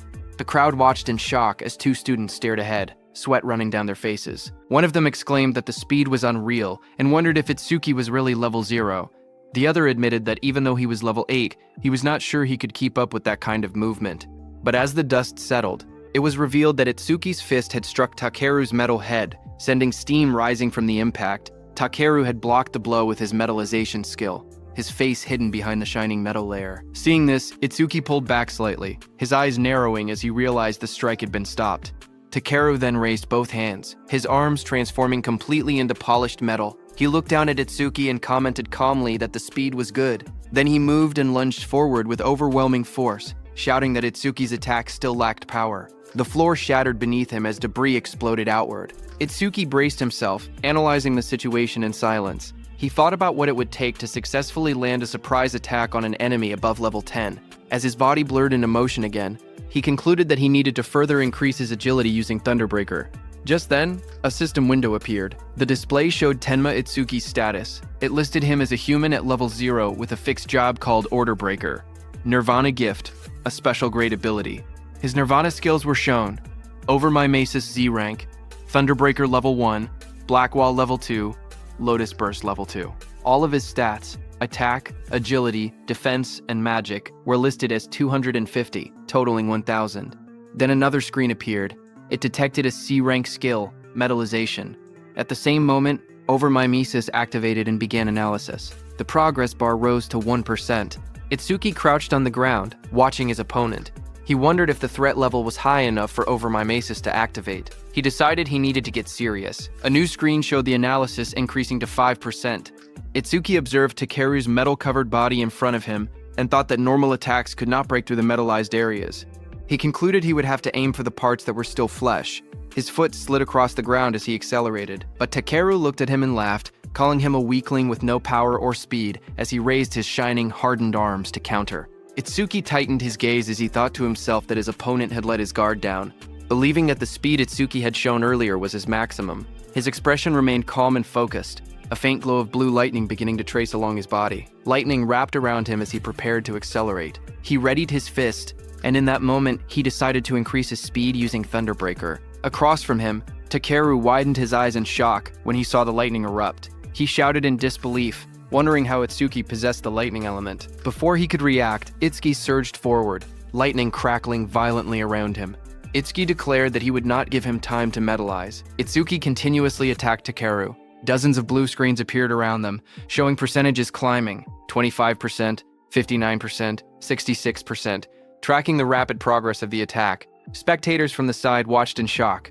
One man asked why Itsuki could use skills from another job. Another said the speed was too fast for his eyes to follow. Someone else muttered that the level 0 boy might actually defeat Takeru. Takeru himself struggled to react. Sweat ran down his face as he realized he had no time to metallize. He gritted his teeth, questioning how a level 0 could move so fast. Desperation grew inside him as he admitted that at this rate, he would lose. Electricity wrapped around his entire body, trapping him. He could not even scream. Panic overtook him as he shouted in his thoughts for the others to stop watching and help him. As the lightning surged around him, Takeru clenched his teeth. His expression twisted in desperation, and he thought to himself that he had no choice left. He would have to try that technique. With a loud shout, he suddenly tore off his shirt and released a burst of power. Waves of force exploded from his body as he activated his ultimate skill. Before Itsuki, Takeru's entire body turned metallic from head to toe. Itsuki stared in shock, realizing that his opponent had managed to metallize his entire body at once. A system window flickered beside him, showing C-rank skill, Metallization. Analysis progress, 88%. Takeru glared down at Itsuki with glowing eyes. He said he was grateful he had never managed to metallize his entire body before, but Itsuki had pushed him enough to finally achieve it. He explained that metallized areas increased his defense by 50%, and his personal gift added another 50% whenever he remained still. With both effects combined, his current defense exceeded 500. His face twisted into a cruel grin as he looked at Itsuki. He said that he had originally planned to cut Itsuki in half, but as thanks for helping him complete his new skill, he would at least allow Itsuki to die easily. Watching from the sidelines, the other trainees were stunned. One of them exclaimed that a defense over 500 at level 12 was impossible to break. Another admitted that they had thought the level 0 newcomer would win, but the opponent was too much of a monster. Suddenly, a glowing blue aura wrapped around Itsuki. He looked ahead with calm eyes and said that if his guess was right, a full-body metal transformation required a large amount of magic. The screen beside him showed the analysis reaching 98%. Itsuki continued, saying that if Takeru had used most of his stat points on defense, then his magic should not be very high. The percentage rose again, reaching 99%. Across from him, Takeru growled and denied it, calling Itsuki's reasoning nonsense. Even while refusing to believe it, he wondered if Itsuki was truly level 0. Surprised by his sharp intuition, Itsuki kept his relaxed smile. He said he would not bother using a boring tactic like draining Takeru's magic down to 0. Instead, he declared he would finish the fight quickly. At that moment, the blue screen flashed. Analysis progress reached 100%. High above, a blue lotus-shaped aura began to bloom. Choa, watching, whispered that the lotus had appeared again and realized that Itsuki was about to become even stronger. Others stared at the giant lotus forming around him. One man questioned if this lotus was really a level 0 skill. Another wondered how Itsuki planned to defeat Takeru since it did not look like an offensive technique. A notification window appeared. The analysis of the metallization skill was complete, and a new skill called Clear Orb had been acquired. Another window described the skill, Clear Orb Level 1. Active effect. It shoots a perfect sphere along a fixed path. The sphere travels at 1 meter per second and pierces through every enemy in its path while ignoring all defense. Passive effect. Every time an enemy with higher defense than the user is defeated with Clear Orb. Seeing that this new skill had defense ignored, Itsuki thought that if he hit with this, he could definitely deal damage. But the problem was flight speed. At 1 meter per second, even ordinary people could dodge it, so timing was crucial. But then Itsuki thought that against that sandbag Takeru, who would not even move, he did not even need to think about timing. Itsuki's eyes glowed blue as he looked at Takeru, and declared that Takeru's prized absolute defense would be thoroughly smashed to pieces. Just then, a system window appeared displaying, Clear Orb Level 1 acquired, all stats plus 10. Remove all debuffs and fully heal injuries. Status, attack went from 250 to 260. Agility from 250 to 260. Magic from 250 to 260. Total stats from 1000 to 1040. The blue lotus petals opened as Itsuki stood in the middle, pointing his finger at Takeru. Right above his finger, a small lotus flower appeared. As the lotus spun and bloomed, Itsuki told Takeru to now try to dodge this. A system window displayed that Clear Orb. The students stared at the glowing sphere and whispered among themselves. One of them said he had never seen that skill before. Another explained that this must be the Order Breaker, the job known as the most mysterious among the four. Someone questioned whether a skill released by a level 0 could break through the defense of a level 12 specialist. Another pointed out the confident look on Itsuki's face, saying that the technique must be incredible. A glowing, lotus-like shape opened, revealing a small black orb. The orb floated forward, shining as colors scattered around it. The onlookers watched silently as the orb drifted through the air. Some students stared in confusion. One boy complained, saying it was just a tiny ball. Another asked if they were being serious and called it disappointing. Takeru glared at the orb. He mocked the attack, saying that such a small sphere couldn't make him move or cancel his gift, calling it naive. He stepped forward confidently. He asked if this was Itsuki's trump card. Then the orb continued floating toward him. With a mocking glare, Takeru shouted that Itsuki was going to die pathetically. For a moment, he remained certain of his victory, until his expression suddenly shifted. His eyes widened as the orb began to sink into the side of his metal-coated body. A faint crack appeared where it touched him. A heartbeat later, a violent burst of blood exploded from the wound. Takeru screamed in agony as the clear orb tore through his arm, ripping it apart in a single clean line. He collapsed to the ground, clutching the bleeding stump, shouting desperately about his arm. Itsuki walked toward him calmly. He told Takeru that he had warned him to dodge. Itsuki said that because Takeru was human, he had only aimed for the arm. If he had been a disaster beast, the attack would have been aimed at the neck. Itsuki then looked at Takeru's men, standing frozen nearby. He ordered them to stop staring and take Takeru to a hospital, asking if they couldn't hear him. When no one moved, he turned back with cold eyes and repeated sharply that he was telling them to get lost. Immediately, Takeru was carried away by the guards, blood covering his back and dripping onto their suits. One guard looked shaken, while another wiped sweat from his face. In the distance, the crowd began cheering. Choa smiled proudly as the students around her celebrated. Someone shouted that Itsuki won. Another yelled, "Well done," and others said, "It served Takeru right." Immediately, two students rushed up to Itsuki. One asked if he wanted to team up with them, saying 3 people could clear the mission quickly. The other quickly insisted he should join their team instead, explaining that with only 2 members he would get more experience points. They argued again, asking if he planned to challenge the Flaming Rock execution ground with 3 people. They warned that all the disaster beasts inside had defense equal to Takeru. One of them added that their team had a healer who could restore his magic and let him fire the orbs endlessly. Itsuki looked ahead calmly. He thought that beasts with defense equal to Takeru were perfect. He reminded himself that Clear Orb's flight speed increased each time he defeated an enemy with higher defense. He decided he would increase the orb's speed inside that stage. The 2 boys leaned forward eagerly, asking Itsuki to let them know which team he would choose. Itsuki lowered his gaze and spoke quietly. He said he was going alone. Around him, the others reacted in shock. One person shouted in disbelief that he was challenging a level 15 advanced stage by himself. Another complained that he had become overconfident just because he had defeated Takeru. Those 2 students walked away. One of them admitted that Itsuki was strong, but insisted there was a limit to arrogance. The other added that they must not meet his standards and suggested they look for someone else instead. Choa stepped forward and spoke calmly. She explained that all the disaster beasts in this place had defenses similar to Takeru. She said she understood he had a way to defeat them, but questioned whether his magic would last long enough. Itsuki turned toward her with a small, confident smile and told her not to worry, he would be fine. Hearing that, Choa's face immediately blushed. She replied sharply that she wasn't worried. She said she only asked because her father would blame her if he died. Then she turned away, saying she would go treat the injured and that he could do as he pleased. Before she left, she adjusted her glasses and added one more warning. She explained that the Stone Tribe had no intelligence, but they moved in groups. She told him to be careful about his magic consumption. Itsuki stepped toward the glowing entrance device and raised his hand. A soft beep echoed through the air as the system confirmed him. A notification projected beside the door, stating that entry for the awakened Tenma Itsuki had been approved. Once inside, Itsuki looked ahead with sharp eyes. He muttered that there were more enemies than he had expected. Right in front of him, countless stone beasts filled the rocky canyon, their bodies made of thick boulders and glowing yellow eyes. The ground cracked under their weight as they charged. Itsuki watched them and noted that the disaster beasts in this advanced stage had levels and stats far higher than before. A blue system window appeared in front of him, showing the information of a stone statue from the Stone Tribe, level 9, with its gift converting all magic power into defense. As one of the stone beasts rushed toward him, Itsuki held out his glowing purple orb. He spoke calmly, saying he would test whether these enemies met the clear orb's passive conditions. The purple aura around the orb burst outward as he activated it. The clear orb shone brightly, its power swirling in layers of violet and blue light. The stone beast charged forward, its massive body bursting through the dust. Itsuki raised his hand. The purple orb floated above his palm, swirling with bright light as he aimed it at the incoming monster. The orb shot out instantly, tearing straight through the beast's rocky body. A large hole opened behind it, and Itsuki stepped through the fading purple glow as the system window appeared. The screen displayed the message, "Stone Statue, Level 9 defeated." Another line followed.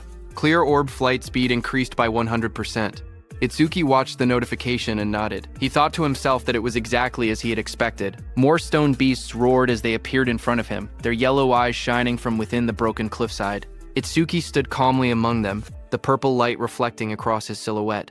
Lightning began crackling around Itsuki's body, and his eyes glowed red. He looked ahead and said that these slow beasts with poor evasion were perfect prey for the clear orb. System windows continued to appear one after another. Stone Statue Level 9 defeated. Clear orb flight speed increased by 100%. Pieces of broken stone scattered across the ground as the notifications filled the air. The glowing status window floated above Itsuki showing magic. 110 remaining out of 260. He stood on top of a mountain of shattered stone beasts. Looking down at the battlefield, he calmly calculated the situation. Using the clear orb once consumed 50 magic points, which meant he only had 2 uses left. Ahead of him, the ground trembled as 2 massive stone beasts charged straight toward him. He noted that the remaining enemies were 3, including a boss that still hadn't revealed itself. Seeing the 2 stone monsters rushing in at full force, he understood what he had to do. He thought that he needed to defeat 2 enemies at once with a single orb. Itsuki lowered his stance and gathered the purple energy swirling from the clear orb. With a powerful jump, Itsuki left the ground and shot upward. Then the beast crashed with explosive force, shattering the rocky ground as dust and stone fragments blasted outward. Itsuki leapt forward. "Now," he said, moving straight through the debris. His eye glowed blood red as he pushed through the shockwave. A fierce grin formed on his face. "Take this," he shouted, preparing the next strike. The purple orb shot downward with blinding speed, its light stretching across the sky as its Tsuki hung in the air above it. Immediately, glowing system windows appeared one after another, displaying Stone Statue, Level 9 defeated. Clear orb flight speed increased by 100%. After the impact, Itsuki collapsed on the ground, panting heavily. Sweat dripped down his face as he lay flat on the rocky floor. He muttered that the exhaustion he felt right before his magic ran out was rough. He hoped he would someday get a magic recovery skill. He slowly sat up and looked at the glowing screen in front of him. He said that with the orb now flying at 5 meters per second, he could catch up to running enemies. The system window displayed the details of the skill. Clear orb, level 1, active effect. Fires a perfect sphere with a fixed trajectory. The sphere flies at 5 meters per second and penetrates all enemies in its path, ignoring defense. Passive effect. Each time an enemy with higher defense than yourself is defeated with clear orb, flight speed plus 100%. Current flight speed increase, 500%. While he was checking the details, suddenly the ground shook, and a massive stone arm dropped toward him with a loud crash. Itsuki looked up in surprise as the enormous mass slammed into the earth, sending dust and rock exploding in every direction. A massive stone giant charged forward, its rocky body trembling with each step as dust exploded around it. A system window appeared, detecting a B-rank skill and revealing the monster's details. Giant Stone Man 2008, level 15. Stone Tribe, grade 2. Gift, converts all magic power into defense. Attack 239, agility 60, defense 478, magic 0, total 770. Itsuki looked up at the towering creature and gasped that it was huge. Lightning wrapped around his body as another window announced. Thunderbreaker activated. Agility plus 50%. Crackling with blue electricity, he sprinted toward the giant. As he dashed below the monster's massive frame, he wondered if he could defeat it with a single clear orb hit. He looked up at the stone giant's head and thought that maybe aiming for the head would work. Lightning trailed behind him as he climbed the monster's rocky body. He spotted a moment of opportunity and shot a clear orb at the monster's head. However, Itsuki soon realized something troubling. He told himself the orb was too small, and even if it penetrated, it wouldn't deal much damage. The massive stone giant swung its enormous arm, and the impact sent wind blasting through the air. Itsuki leaped upward, light and energy swirling around him as he tried to avoid the attack. His eyes widened when he realized he was stuck in the air. He clenched his teeth and thought that this was bad. He couldn't dodge while mid-air. A system window appeared as dark spikes wrapped around his arm. Black wall activated. Just as the giant's blow landed, Itsuki smashed into the rocks with a violent explosion, kicking up dust and debris across the rocky ground. When the dust settled, Itsuki was wedged into a stone wall. Breathing heavily, he muttered that this big guy was tougher than he expected. Another system window flickered in front of him. A B-rank skill, Gigantification, was detected. Over Mimicry activated and began progressing at 1%. Seeing that, Itsuki looked up with a confident grin. Realizing the monster grew huge because of his skill, he said this would be easy. With one hand, he grabbed onto the giant stone body and prepared for his next move. Meanwhile, outside, one of Kinoshita Reiji's men got the news of what had happened to Takeru and froze in shock. Behind him, Kinoshita Reiji, dressed in a golden vest, sat calmly. He narrowed his eyes and warned his man not to make noise in front of him. The suit-wearing man bowed his head and apologized, saying it was just so unexpected. Kinoshita asked him what had happened. The man reported urgently that someone had defeated Takeru and forced their way into the stage. Hearing that, Kinoshita clenched his teeth and broke the wine glass in his hand. He questioned what Takeru was even doing. He reminded himself that Takeru always bragged that no one below level 30 could break through his defense. He wondered if a level 30 or higher awakened had shown up, but his man quickly explained that with the recent surge in descending monuments, all awakened above level 30 were busy dealing with them and shouldn't have time to come here. He added that challengers at the Flaming Rock Execution Ground were mostly level 10 rookies. Hearing that, Kinoshita shouted that there was no way a level 10 could beat Takeru. His guard behind him looked down with a serious expression and said that if he was given some time, he would gather detailed information. Kinoshita adjusted his vest and tie and said that gathering information was unnecessary. Even if the opponent was level 30, he himself was already here. He mentioned that the Flaming Rock Execution Ground was known for its stubborn disaster beast that slowed down challengers. He added that if they headed there now, they would make it in time. However, his guard said that since the opponent's identity was unknown, they should still be cautious. Hearing that, Kinoshita's expression grew sharp. His glasses glowed as he told the guard that he had already said they were heading there now and that he shouldn't have to repeat himself. The guard stiffened, sweating nervously, and replied with a quiet, "Yes." Kinoshita then threw his arm upward confidently and declared that he would make them regret opposing the Kinoshita family. At the same time, in the dungeon, blue energy lotuses surged around Itsuki. A glowing screen appeared behind him, showing 100%. Seeing that, Itsuki smirked and said that he no longer had to run around like a mouse anymore. He was standing on top of the massive stone beast, and a bright blue lotus had formed on the beast's forehead. At that moment, a system window opened in the air, announcing that the B-rank skill Gigantification had been fully analyzed. Itsuki looked at the window in surprise. He muttered that instead of gaining a new skill, something else had happened. He realized that Clear Orb had leveled up to level 2, and he checked for new effects. Another set of windows appeared, explaining the changes. Clear Orb, level 2, now fires a perfect sphere at 5 meters per second, piercing all enemies while ignoring defense. New effect. After activation, the orb size can now be adjusted by consuming additional magic power. Passive effect. Each time an enemy with higher defense than your own is defeated using Clear Orb, flight speed increases by 200%. Itsuki stared at the window, shocked that the passive effect had risen from 100% to 200%. More importantly, he was excited that he could now control the size of the orb with magic. Power surged around him as the blue energy lotus opened. Itsuki said he wanted to try the new ability immediately, and glowing energy surrounded his body. Another window appeared confirming the upgrade. Clear Orb level 2 acquired. All stats plus 20. All debuffs removed. Injuries fully healed. A second window showed his new status. attack from 260 to 280, agility from 260 to 280. Itsuki then jumped above the massive stone beast, and a massive dark glowing flower appeared beside him, pulsing with power. He thought to himself that it was consuming all his magic to create the maximum orb it could produce right now. The stone beast glared up at him with bright yellow eyes as cracks of energy spread across its body. Itsuki shouted, telling the stone beast to take the biggest clear orb. The giant flower opened like petals and released a powerful clear orb. The massive orb shot downward and struck the stone beast, blasting through its body as Itsuki unleashed the attack with full force. After landing the blow, Itsuki lowered his hand and smiled. He joked to himself, asking if he had pushed it a bit too far. A small window beside him showed that his magic had dropped to 0 out of 280. As the stone giant was destroyed, a system window appeared, announcing that the level 15 stone giant had been defeated and that the clear orb's flight speed had increased by 200%.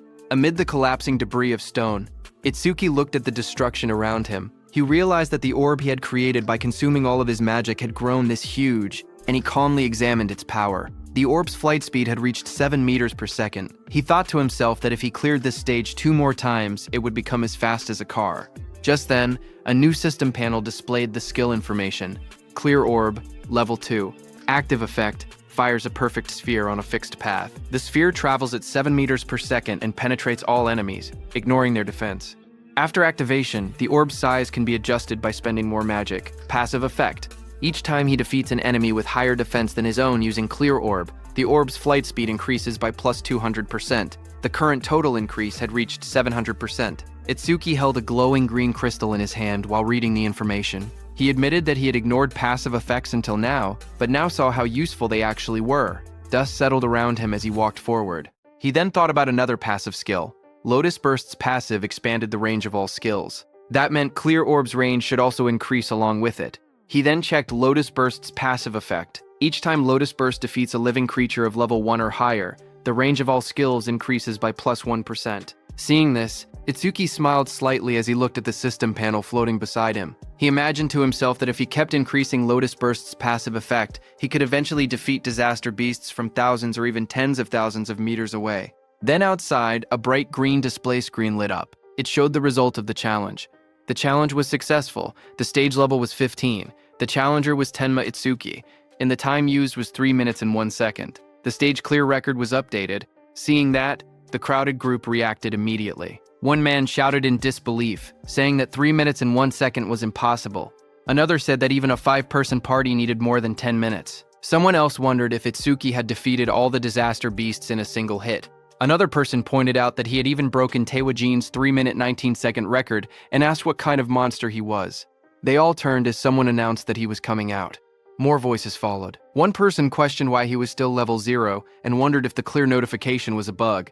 They looked at him and said he wasn't even injured, only a little dirty. So they didn't believe he had cleared it at all. Choa, in her armor, stepped forward with a smile as a green butterfly flew around her. She was happy that he had cleared the stage unscathed again, and that he had broken Jin's record again. She admitted that he always managed to surprise her. Choa then adjusted her glasses and, with a restrained tone, admitted that the challenge had ended unexpectedly quickly. Itsuki answered casually. He said the disaster beasts inside were weak against defense, so he had taken them down easily. The glowing butterfly hovered in front of Itsuki. He looked at it with surprise and asked what it was.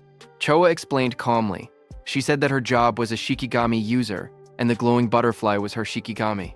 Itsuki watched the butterfly flutter near his hand. He softly repeated its name, Tamacho, and admitted that this was his first time seeing a Shikigami. To him, it looked beautiful. Curious, he asked Choa what kinds of awakened jobs existed. His question startled her, and she asked why he didn't know something so basic. She then began explaining. Jobs, she said, were divided into 4 major types. According to her, he should have already encountered 3 of them by now. She raised her hand and continued her explanation. The first type she mentioned was Elementalist. Elementalists controlled 7 elements: fire, water, wood, metal, earth, wind, and lightning. She said Elementalists had the largest population among awakened jobs, and also possessed the highest minimum combat capability. She then explained that his classmate who used electricity attacks, as well as Takeru, the muscular iron-skinned man from earlier, belonged to that same type. She then introduced the second type, Shikigami User. She explained that Shikigami users could summon Shikigami that obeyed only their master. A blue system window appeared beside the butterfly, displaying that it was Tamacho, B rank, level 15. Its skill was undisclosed. Its status was undisclosed. Choa continued explaining that a Shikigami stayed with its master from birth. Then another system window appeared, showing her own status. Izumi Choa. Human, level 6. Job. Shikigami user, gift. Grade 2, undisclosed. After explaining everything, she asked him if he had any questions so far. Itsuki looked at her Shikigami and then asked why her own level was lower than her Shikigami's level. He wondered aloud if she was really a veteran awakened. His words hit Choa like arrows. She wondered to herself if Itsuki had no concept of sugarcoating. Choa touched her forehead with a tired expression and explained that Shikigami also absorbed experience and leveled up. Because of that, they were basically always at a higher level than their master. Hearing that, Itsuki's expression darkened. Half of his face sank into shadow, and his eyes glowed coldly. He stated that in that case, when fighting a Shikigami user, it was faster to target the person themselves. Seeing that, Choa's eyes widened. She noticed the negative aura seeping out of him again, and wondered what was going on with him. Itsuki then looked at her calmly and asked what else there was, pointing out that she had only introduced 2 types so far. Choa straightened herself and explained that the third job was currently the most mysterious one with the least information known about it. She pointed at Itsuki and told him that his job was order breaker. Itsuki listened quietly as she continued explaining. She said the reason this job was mysterious was because every order breaker possessed different abilities, like the blue lotus flower ability he had shown earlier. She then explained that there were order breakers who could change the size of their bodies at will, others who could create infinite clones, and even some who could stretch their bodies freely like rubber. Next, she compared order breakers to regular awakened jobs. She explained that normal jobs had skills divided into 4 ranks, C, B, A, and S, while order breakers had only Z-rank skills, abilities that stood completely outside that ranking system. Choa said that order breakers were treated differently because of these rare, exclusive skills. She warned that if an order breaker's abilities became known to their enemies, they would lose their greatest advantage. That was why her father had scolded her earlier when she tried asking about his skills. She looked at him seriously and added that he was an irregular existence even among order breakers. From what she had observed, he could already use at least 3 different skills, and 2 of those skills were normally only possible for elementalists. Hearing her words, Itsuki looked uneasy as he realized the teacher wasn't there. He thought to himself that he would be in trouble if Choa continued talking about him. Itsuki then asked her about the last job, adding that he had never seen it before. When Choa heard Itsuki asking about the last job, she kept a calm expression and told him she would only explain it after he actually saw it. She added that this was his punishment for never telling her anything about himself. Hearing that, Itsuki let out a quiet sigh and answered with a simple, "Fine." As she turned away, Choa reminded him that the students he saved were now safe. Then she asked what he planned to do. After this, Itsuki replied that he was thinking of clearing the stage a few more times. Choa looked back at him sharply. She asked him if he really didn't know anything, explaining that stages had cooldown times. She warned him that this one had an especially long cooldown, meaning he couldn't enter again for at least 2 days. Hearing that, Itsuki's eyes widened in surprise. He wondered aloud if cooldown times really existed. He realized that this must be why Kinoshita monopolized the stages. Determined, he decided that if he couldn't raise the passive effect of his Clear Orb skill, then he would increase the power of his Lotus Burst instead. Itsuki then turned and asked Choa if there was a stage filled with disaster beasts. Choa thought for a moment, trying to remember any stage filled with disaster beasts. She then smiled confidently and chose a stage for him. She explained that in that stage, the levels of the disaster beasts were not very high, but the number of them was enormous. The place was called Locust Wasteland. She explained that there were at least 100 locust-type disaster beasts, even by a conservative estimate, and many awakened people backed out just from seeing how many there were. She then looked at him seriously and asked what he planned to do, since it would be difficult without AoE skills. Itsuki answered firmly that he was going. In his thoughts, he remembered that he hadn't used Lotus Burst in front of her yet, so she didn't know he actually had an area attack. A shocked Choa asked him again if he was really going. She reminded him once more that without AoE skills, he would have a really hard time, but Itsuki told her not to worry, saying he would be fine. Some nearby awakened individuals became shocked as they listened. One of them asked if he was really going to the Locust Wasteland and said he must not know fear. Another person whispered that once Kinoshita Reiji heard about Takeru, he would definitely come. The group decided to leave quickly. They said they should get out before getting caught in the crossfire. Then, a few minutes later, Kinoshita Reiji arrived there and looked around the empty area. He asked in shock why there wasn't a single person present. His bodyguard in a suit stood behind him and reported that the target had gone somewhere. Kinoshita Reiji asked how it was possible. It had only been 30 minutes since the target entered, yet the target had already cleared the Flaming Rock execution ground. His bodyguard said it was hard to believe, but seemed to be true. He then asked what Kinoshita planned to do now. Kinoshita Reiji gritted his teeth and said the target was making a fool out of him. He then said that if the target had used skills, there should still be magic traces left behind. He ordered his bodyguard to contact the hound and make it track the target. Kinoshita Reiji shouted angrily for them to capture the target alive no matter what, saying he would make the target taste what living hell was. At the same time, inside a dim alley lined with machinery, a man pressed his back against the wall, hidden in the shadows. His panicked thoughts echoed as he regretted taking the assassination request. He muttered to himself that he never knew Kinoshita Reiji had such a strong subordinate, and cursed himself for accepting the job. That same man slumped to the ground, exhausted and trembling. He breathed heavily and admitted that without his earth escape technique, he would have been killed. Sweat dripped down his face as he caught his breath. He slowly peeked around a corner, whispering that he should be safe now that he had gotten this far. His eyes widened with fear as he carefully watched his surroundings. Suddenly, a massive beast lunged toward him, with its jaws wide open. The monster's sharp teeth and glowing red eyes filled his vision as it attacked. Before he could react, the creature pinned him to the ground. He choked as its fangs pressed against him. A voice spoke nearby, calm but cold. The speaker approached and looked down at the scene. He ordered the beast called Death to loosen its grip, saying the man seemed to have something to say. The giant wolf-like creature eased up slightly as the man lay helpless beneath it. The wounded man lay on the ground with blood on his face. With fear in his trembling voice, he asked how they had managed to find him. In front of him, the long-haired man in the coat explained calmly. He said that their beast, Death, had a sharp sense of smell. The creature could sense the scent of death coming from people like him. That man was the hound Kinoshita Reiji had been talking about. His name was Charles. He stepped forward, tipping his hat as he walked. He said that Death could smell the death they were giving off. Filled with terror, the injured man begged for his life. He cried and pleaded for them not to kill him. Charles looked down at him with a cold smile. He said that the request was difficult because Mr. Kinoshita would get angry. He added that Death had not eaten human flesh in a long time. Then, Charles's eyes glowed red. He gave a sharp command, telling Death that it was mealtime. The massive black wolf lunged forward with its jaws wide open, fangs bared as it roared fiercely. A moment later, it ate the man. The wolf stood beside the long-haired man in a trench coat. The man looked at it calmly and said that it had finally leveled up. A glowing blue panel appeared, showing the creature's details. Deathhound, B rank, level 16, skill 1, death smell, C rank. Detects all magic traces in an area and identifies the magic source. Skill 2, respawn desire, B rank. After the Shikigami dies, its respawn time is greatly reduced. Status, attack 250, agility 250, magic 150. Just then, the man's phone began vibrating. He glanced at the screen and answered the call. He told the person on the other side that he had finished things there. As he listened, his expression changed. He asked if Takeru had been badly injured. He wondered aloud if someone had struck that stubborn Takeru's weak point. Finally, he replied that he understood and said he was on his way. He ended the call and turned back toward the wolf. With a small gesture, he told it that a new prey had appeared and ordered it to move. Sometime later, in a bright golden field labeled as the Locust Wasteland, a dome-shaped building stood in the distance. Itsuki and Choa approached it along a narrow dirt path. Itsuki looked at the structure and asked softly, "Here?"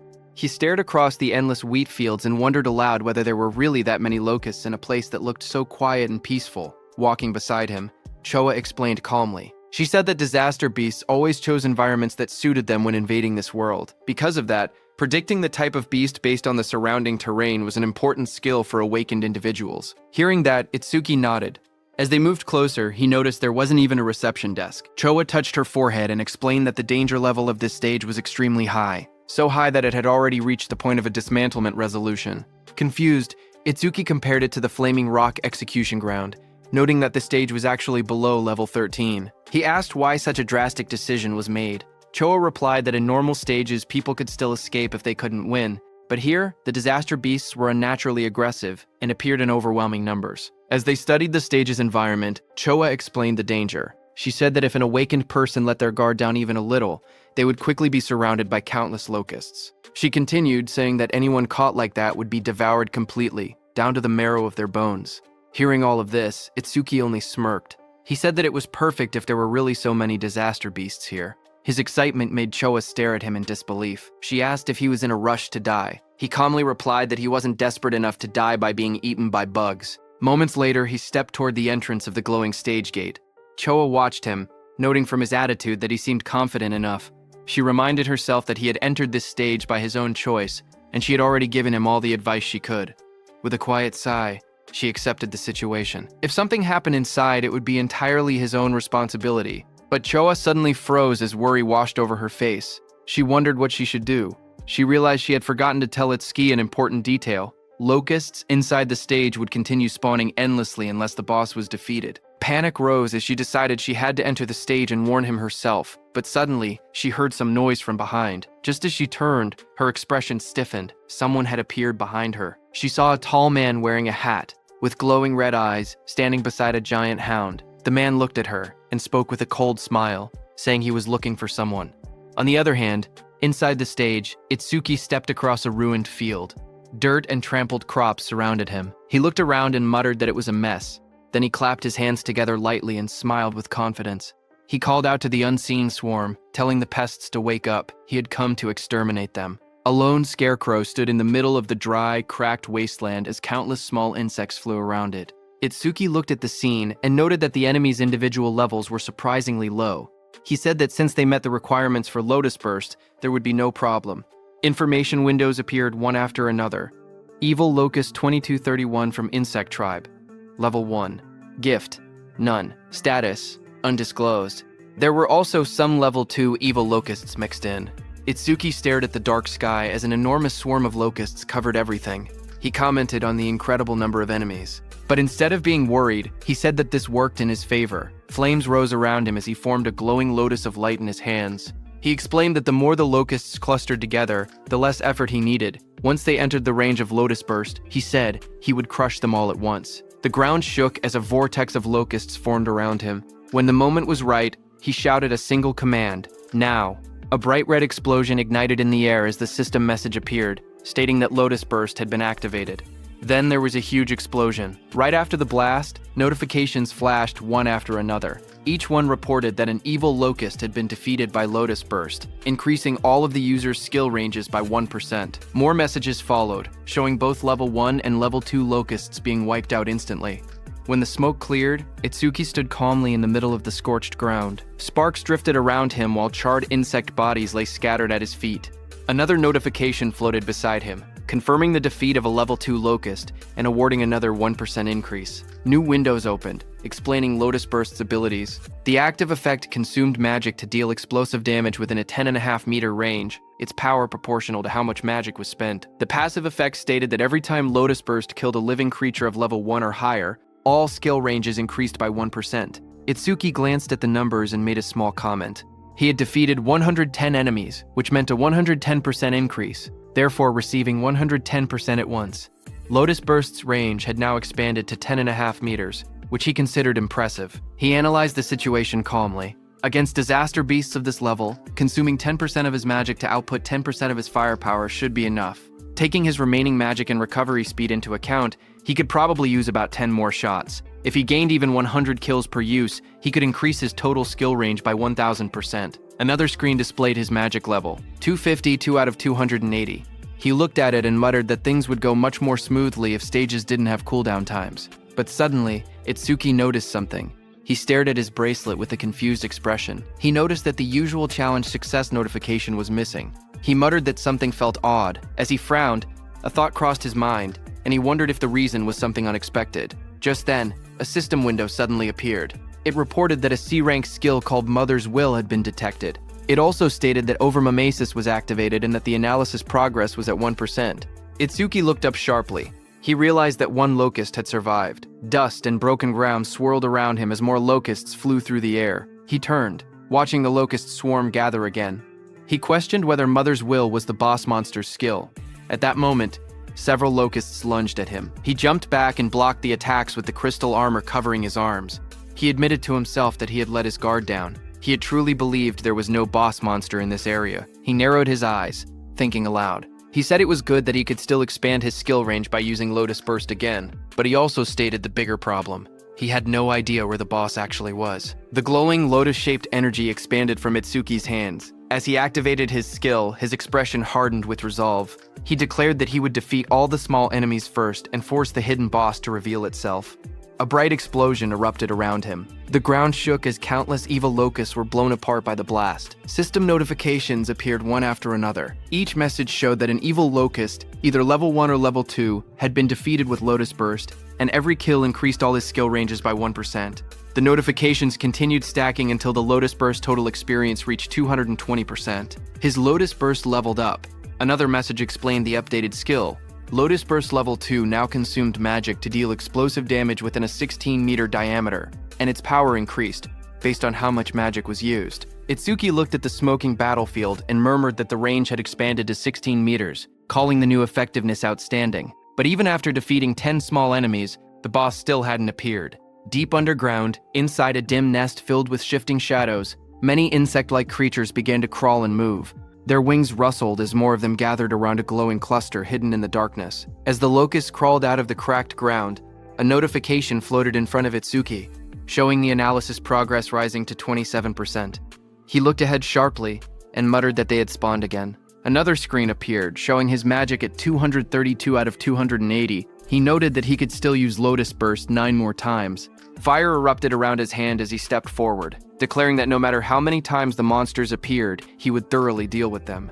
His arm swung through the flames, and he shouted that he would sweep them all away. A fiery explosion burst across the battlefield, and several notifications appeared one after another, stating that evil locusts of level 1 had been defeated with Lotus Burst, and that all skill ranges increased by 1%. More screens stacked up endlessly, showing the same message again and again. A blinding explosion tore through the ground as Lotus Burst activated again, scattering debris in every direction. Bright light flashed across the stage, and the blue notification window appeared with the same message, Lotus Burst. Another massive blast followed right after, engulfing the area in a wave of yellow flames and flying rubble. The screen repeated the skill name, Lotus Burst. A new system panel displayed the updated description of the skill. It stated that Lotus Burst Level 2 consumed magic to deal explosive damage within a 54.5-meter diameter, its power tied directly to magic consumption. Below it, another panel explained the passive effect. Every time the skill defeated a creature of level 1 or higher, all skill ranges increased by plus 1%, now reaching a total of plus 990%. Itsuki ran forward through the burning battlefield, sweat rolling down his face. He glanced at the glowing screen. He said that up until now he had wiped out large groups 9 times and expanded Lotus Burst's range by 990%, but he only had enough magic left to use it one more time. He wondered why the monsters kept appearing non-stop. His magic display dropped to 5,280. He looked up as the sky darkened with swarming insects. He muttered in frustration that there was no end to them. The swarm grew thicker overhead, but even after all the destruction, he saw no trace of the stage boss. He frowned and said that there was still no sign of the boss appearing at all. He considered withdrawing temporarily from the stage and returning after the analysis finished. But even as he thought it through, the endless swarm closed in around him. Itsuki narrowed his eyes sharply as a thought erupted in his mind. He declared that behaving like that was what third-rate raiders would do. Fire gathered in his hand, and flames wrapped around his arm. With determination burning in his expression, he stated that no matter how many disaster beasts appeared, he would defeat every single one of them. A massive explosion erupted like a lotus blooming in fire, sending shockwaves across the ground. As smoke rose around him, Itsuki steadied himself and muttered, "With this attack?"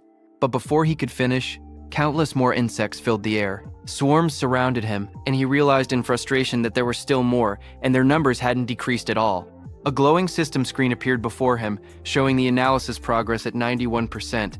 Itsuki's eyes widened as he tried to make sense of the situation. He wondered what was happening. All the disaster beasts that had appeared since the first defeat were still only level 1. Their bodies were small too, as if they had just hatched. As he connected all the dots, he realized the truth at once. The boss's ability was infinite reproduction. A massive golden insect, the queen locust, crouched in the darkness as glowing eggs shot out from its abdomen. A system window identified it. Queen Locust 0379, Insect Tribe, Level 13, Gift Grade 1, lays large quantities of evil locust eggs. Skill, Mother's Will. Itsuki looked up, sweat trailing down his face. If the queen could reproduce endlessly, then fighting the small ones meant nothing. The only way forward was to defeat the boss itself. His magic was nearly gone, but the analysis bar floated in front of him, rising steadily, 98%. He clenched his teeth as the final percentage completed. The blue sphere of the analysis pulsed outward. Analysis progress, 100%. A new message appeared, Mother's Will. Analysis complete, skill acquired. Magic detection level 1. Another window followed. Magic Detection Level 1. Active Effect. After activation, continuously consumes magic to sense magic flow within a 100-meter diameter. Passive Effect. Range expanded to 1,100 meters because of Lotus Burst's passive effect. Additional passive. Each time one enemy unit is detected, the user's magic recovers by 10%. Seeing this, Itsuki's eyes widened as he read the description. A detection skill, its effective range now stretching over 1,000 meters, and every enemy detected would restore his magic.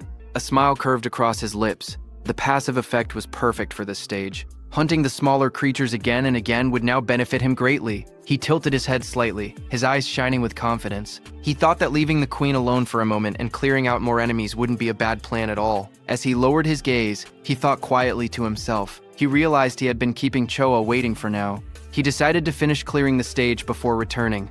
A blue system window appeared before him, announcing that Magic Detection Level 1 had been acquired. All of his stats rose by 10 points. All debuffs were removed, and his injuries were fully healed.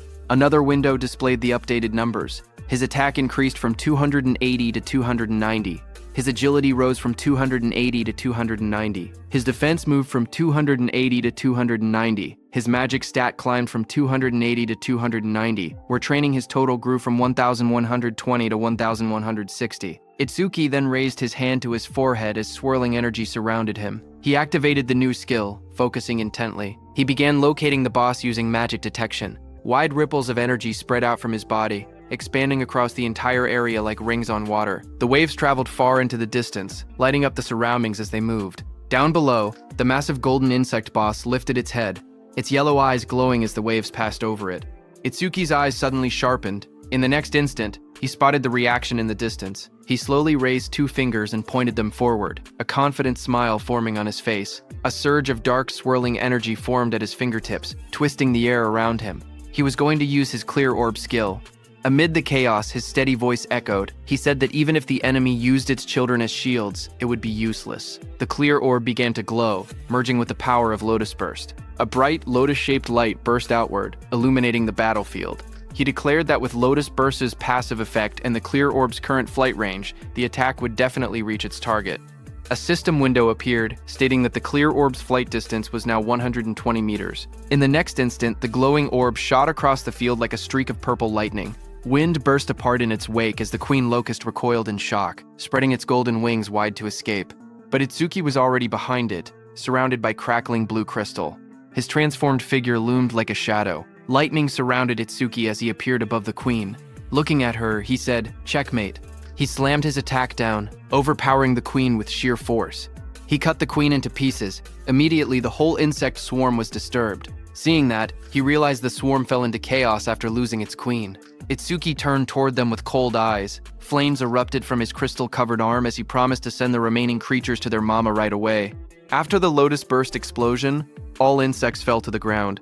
Itsuki stood in the settling dust, looking at the battlefield calmly. He stated that all his skill ranges had increased by 210%, that Lotus Burst's explosion radius now reached 65.5 meters, and that the clear orb's flight distance had expanded to 131 meters. A system window appeared describing Lotus Burst at level 2. It explained that the active skill consumed magic to cause explosive damage within a 65.5 meter diameter, its power tied to magic consumption. The passive effect showed that every time Lotus Burst defeated a living creature of level 1 or higher, all skill ranges increased by 1%, now totaling plus 1,210%.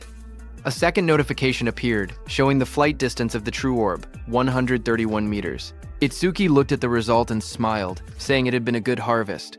He held a green leaf in his hand while sitting on the ground, surrounded by rising dust. He then thought to himself that when the cooldown ended, he would challenge it again and raise Lotus Burst's passive effect to 5 digits. As he returned to exit the dungeon, a new notification appeared, stating, "New record achieved." Another line reported time used, 17 minutes, 7 seconds. Standing in front of a glowing blue portal, Itsuki looked at the timer and noted that it had taken 17 minutes. He thought that Choa must be worried. He imagined Choa waiting outside. He believed that when he returned safely, she would probably act aloof again. Yet, he knew she was actually kind and considerate. He thought her inability to be honest was somewhat cute. Stepping out of the portal, surrounded by a swirl of blue energy, he lifted his hand and greeted her, saying he was back and sorry for worrying. But then his eyes widened sharply, shock filling them. Right in front of him, Choa appeared injured, blood on her lips. A man with glowing red eyes held her up by the collar. He looked down at Itsuki and spoke coldly. He said that going solo and coming out of the stage safely could mean only one thing. Itsuki was the guy Reiji had been looking for. Charles, in the wide-brimmed hat, looked at Itsuki and spoke calmly. He said the timing was perfect. He had been trying to get information about Itsuki from Choa, whom he had captured, but even in her current condition, she refused to talk. Charles added that Choa had more backbone than most men. Across from him, Itsuki stepped forward. His voice was cold as he told Charles to let go of Choa with his filthy hands. He warned that if Charles did not do so now, he would only be half killed. Hearing that, Charles laughed loudly. He mocked Itsuki and told him not to get cocky, calling him just a level 0 rookie. But in the next moment, blue electricity burst from Itsuki's body as he shot forward with incredible speed. His eyes glowed with a sharp red light as he charged toward Charles. Charles flinched in fear, shouting that he was fast, then called out to Death. Before Itsuki's blow could land, Death, a giant black beast, suddenly leapt between them. Itsuki's lightning-covered punch slammed into Death instead, sending sparks and force blasting outward as Death roared. Just as Death appeared in front of Itsuki, a glowing system window appeared, announcing that a B-rank Shikigami called the Death Hound had been detected. Another window followed, showing that over-mimesis had activated, with analysis beginning at 1%. When Itsuki saw the notification, he realized the truth. This dog was a Shikigami, which meant the man wearing the hat was its user. The analysis window continued to rise, reaching 12%. Charles narrowed his eyes as he watched Itsuki move. He noted that there were no wasted movements and that his opponent's speed was extremely high. He understood now why Takaru had lost. Takaru likely did not even have enough time to metalize before being defeated, but Charles showed no fear. He grinned and declared that he had Death in a hostage. Behind him, Choa struggled weakly in his grasp. Hearing this, Itsuki shouted her name, his expression tightening in alarm. Itsuki, who stood firm and was holding Death's snout with one hand, got distracted. Death broke free from his grip and roared, baring its sharp teeth as it lunged. The monster's glowing red eyes locked onto him. Charles smirked as he spoke. He said that Death's bite force could crush any enemy with a defense lower than 30. At best, he said, Itsuki would get his arm bitten off. But the next second, Charles's expression suddenly froze. His eyes widened in shock as he looked ahead. In front of him, black spikes grew around Itsuki's body, blocking the beast's bite. Immediately, Itsuki used his Lotus Orb skill, aiming at Death. With a violent burst of energy, the Lotus Orb was released from Itsuki's hand and hit Death directly in the head. It tore through Death's skull, ripping out its core and ending its life instantly. A blue window appeared, showing the analysis progress climbing. The number reached 77%. Itsuki stood calmly over the defeated hound. He explained that without a Shikigami user was basically defenseless. Charles stared at him in disbelief. He wondered if Itsuki did not know that, as a rookie, the Shikigami could respawn. On top of that, because of the B-rank skill, Respawn Desire, Death's respawn time was greatly reduced. The next second, Death respawned and attacked Itsuki from behind. Charles warned Itsuki that staying careless like that would make him Death's prey. The beast charged, jaws wide open, but suddenly waves of magical detection spread out as Itsuki activated his skill, Magic Detection. Itsuki sensed Death's attack and moved with lightning speed to counter it. Itsuki thought to himself that keeping Magic Detection active ever since he acquired it had been the right choice. The analysis progress climbed, 89%, 91%. Itsuki glanced at Charles, who was watching while holding Choa, and noted that the analysis would finish soon. He thought that if the blue lotus appeared from over mimesis, Charles might become wary. The progress bar reached 95%. Seeing Itsuki move and kick Death without even looking back, Charles started sweating. He realized the truth. This opponent had more power and more speed than Death, and even possessed detection skills. He panicked, realizing he could not launch a surprise attack at all in this situation. Charles pulled Choa in front of him and tightened his grip around her neck. His voice trembled with panic as he warned that if Itsuki resisted any further, Choa's life would end. Itsuki watched quietly. He wanted to finish his analysis without revealing the blue lotus, but the situation made it difficult. Just then, a bright system window appeared before him, showing analysis progress, 100%. Another screen followed. Death Eater analysis complete. Shikigami Eater has been acquired.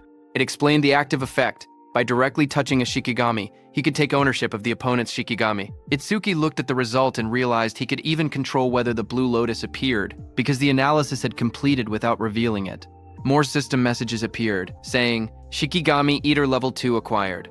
All stats increased by 20. Then a system notice explained that because over-mimesis had activated incompletely, debuff removal and full recovery had failed. Itsuki's updated status flashed. Attack, Agility, defense and magic increased from 290 to 310, and his total stat points increased from 1160 to 1240. Seeing the notification, Itsuki thought to himself that skipping the Blue Lotus came with a price, since it lost its recovery ability. But he had already fully recovered once during the last stage. Because of that, he could still fight at almost full strength, even without recovering now. Just then, Death charged forward with its jaws wide open, roaring as it rushed toward Itsuki. In that moment, Itsuki realized something important. He understood that this new skill allowed him to steal other people's shikigami. He looked down at the glowing energy gathering in his hands. Calm despite the danger, he thought to himself that if that was the case, then he already knew what he should do. Blue energy burst around him as he raised his hand. With sharp determination, he placed his hand on top of Death's head, deciding that he would take Charles's dog. Blue flower petals erupted like a storm. Death's body was wrapped in swirling petals of energy as the power pulled it away. The next second, Itsuki stepped forward with overwhelming speed and kicked Death, sending it blasting across the field. Death went flying and fell behind Charles. Seeing that, Charles panicked. He stared at the scene and cursed angrily, calling Death a useless mutt. He shouted in frustration, demanding to know what he had fed it all that experience for. Charles tightened his grip on the injured Choa and shouted in rage. He warned that if Itsuki resisted any further, he would snap her neck. Choa, battered and barely conscious, forced her eyes open. With a trembling voice, she told Itsuki not to worry about her. Across from them, Itsuki slowly raised both his hands and surrendered. He called out, telling Charles not to touch her. Seeing that, Charles smirked coldly. He said that if Itsuki had been obedient from the beginning, Choa wouldn't have had to suffer like this. Itsuki glared at Charles and asked why he was being targeted, saying he didn't remember doing anything to earn such a grudge. Hearing that, Charles sneered, accusing him of still trying to probe for information. He then explained that it didn't matter, because Itsuki would meet him soon anyway. He told Itsuki that Kinoshita Reiji was furious that Itsuki had entered a North District 4 stage without permission. He introduced himself, saying he was Charles the Hound sent under Reiji's orders to capture him. Hearing that name again, Itsuki muttered that he needed to meet Kinoshita directly and talk things out. Charles grinned and said that Itsuki would meet him soon, but only in a battered body. He then announced that Death would bite off his legs next, and warned that if Itsuki wanted Choa to stay alive, he was forbidden from using that strange ice again. Charles pointed at Itsuki and gave the command, telling Death to bite off both of Itsuki's legs. Hearing that, Itsuki narrowed his eyes. Instead of fear, a cold determination filled them. He told Death to prove it was worthy of being his shikigami. In the next instant, Death turned and lunged, not at Itsuki, but at Charles, sinking its teeth into its former master. Taking advantage of the moment, Itsuki moved at lightning speed, appearing behind Choa. Blue sparks burst around him as he caught her gently in his arms, pulling her away from danger. Charles screamed as he stared in shock. Sweat ran down his face as he shouted, asking why Death was attacking him, his own master. Shikigami Death stood beside Itsuki with glowing red eyes. Death growled quietly as Itsuki praised it, telling it that it did well. Itsuki then held the injured Choa in his arms. Blue energy surrounded him as he spoke coldly. He said he would return the pain Choa suffered 10 times. No, 100 times over. He warned that Charles would regret laying hands on them, crying and wailing. Hearing that, Charles fell back, terrified. He begged for a chance to speak, claiming he had only followed Reiji's orders. His voice shook as he suggested they team up instead. He said he would lure out Reiji for him. Itsuki's eyes glowed red. He looked down at him and said that it was a good proposal. Seeing this, Charles's expression changed. A sharp grin spread across his face as he muttered that he had found an opening. He threw a blade toward Itsuki and shouted for him to die. The attack flashed forward with blinding light, but Itsuki was calm and easily dodged the blade. His eyes narrowed as he watched the attack pass by. He muttered that he alone was more than enough to kill Kinoshita Reiji. Beside him stood Death, its eyes glowing red.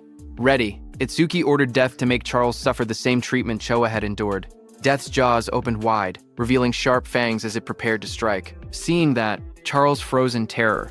Sweat dripped down his face as he begged for mercy. He insisted that his hand had slipped earlier and that he would apologize. Trembling, he pleaded for one more chance. But Itsuki didn't falter. Holding Choa in his arms, he stared coldly and told Charles that it was mealtime. Death, with glowing red eyes, rushed forward. Its fangs bared as it charged at the man. Charles panicked as he stumbled back. Tears streamed down his face as he shouted, asking if Death had forgotten who its master was. He reminded Death how much he had fed it. His voice shook as he tried to speak again, but Death opened its jaws wide, revealing rows of sharp teeth as it lunged at him. Death finished off Charles. A short distance away, Itsuki stood while carrying the injured Choa in his arms. He had sensed someone watching them.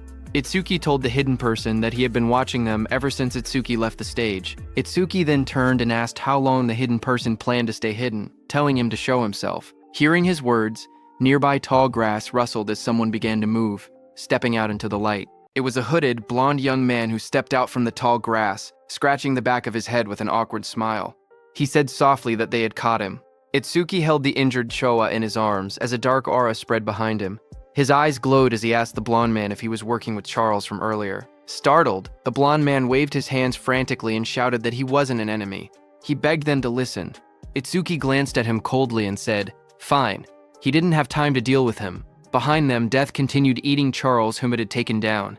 Itsuki ordered Death to follow him after finishing the meal. The blonde man watched in shock. Even a savage beast like Death obeyed without hesitation. He thought that someone like Itsuki might actually be able to help him. He quickly approached and introduced himself as Iberia, asking for Itsuki's name excitedly. He said, "The fight earlier was amazing, even though there were some terrifying moments." He added that Itsuki must be the mysterious man who defeated Ogatakeru. Itsuki answered calmly. His name was Tenma Itsuki. While continuing to hold the unconscious Choa in his arms, Iberia nervously followed beside Itsuki. He smiled awkwardly and asked if Itsuki could lend him a hand. He said he would pay him, or he could give him karma stones, or even a weapon. Itsuki stayed silent, walking forward with the injured Choa. Iberia watched him leave, sweat forming on his face. He wondered why Itsuki wasn't responding. His father had once told him that anyone would happily help if given enough compensation.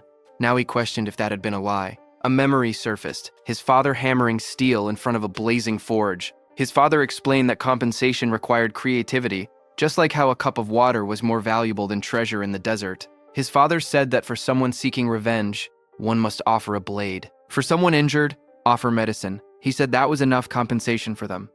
Back in the present, understanding flashed across Iberia's face.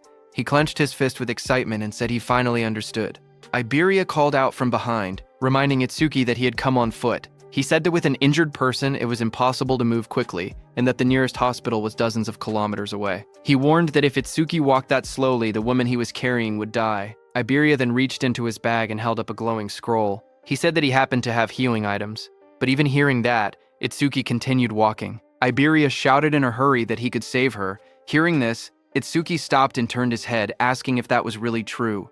Iberia explained that he couldn't fully heal her right away, but he could save her life. The two of them knelt beside the injured Choa. Itsuki asked if the healing could be done through her clothes. Iberia replied that the bandage he was using wasn't ordinary. He wrapped the glowing bandage around her, explaining that it was a rare karma tool made from bandages worn by the Shadow Tribe and bark taken from the Kadama tribe. Itsuki looked at Iberia and repeated the unfamiliar term, asking what a karma tool was. Iberia studied him and said that at his level he must have just become an awakened. He explained that it was no surprise Itsuki didn't know. Iberia explained that modern weapons didn't work on disaster beasts. Guns were useless against them. So, firearms couldn't be used in real combat. However, crafters were able to forge special anti-disaster beast items known as karma tools, created from monument materials and the body parts of disaster beasts. He said that karma tools were divided into 4 ranks depending on the crafter's skill and the materials used. The 4 ranks were normal, rare, epic, and unique. Iberia then explained using a simple longsword as an example.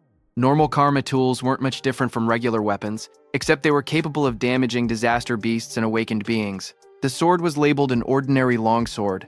The next weapon was the ocean sword, rare, which increased agility and magic. Iberia said that rare karma tools boosted their owner's stats. The third weapon was the blood sword, epic, which increased attack power and absorbed blood to raise the blade's temperature and reduce an enemy's self-healing by half.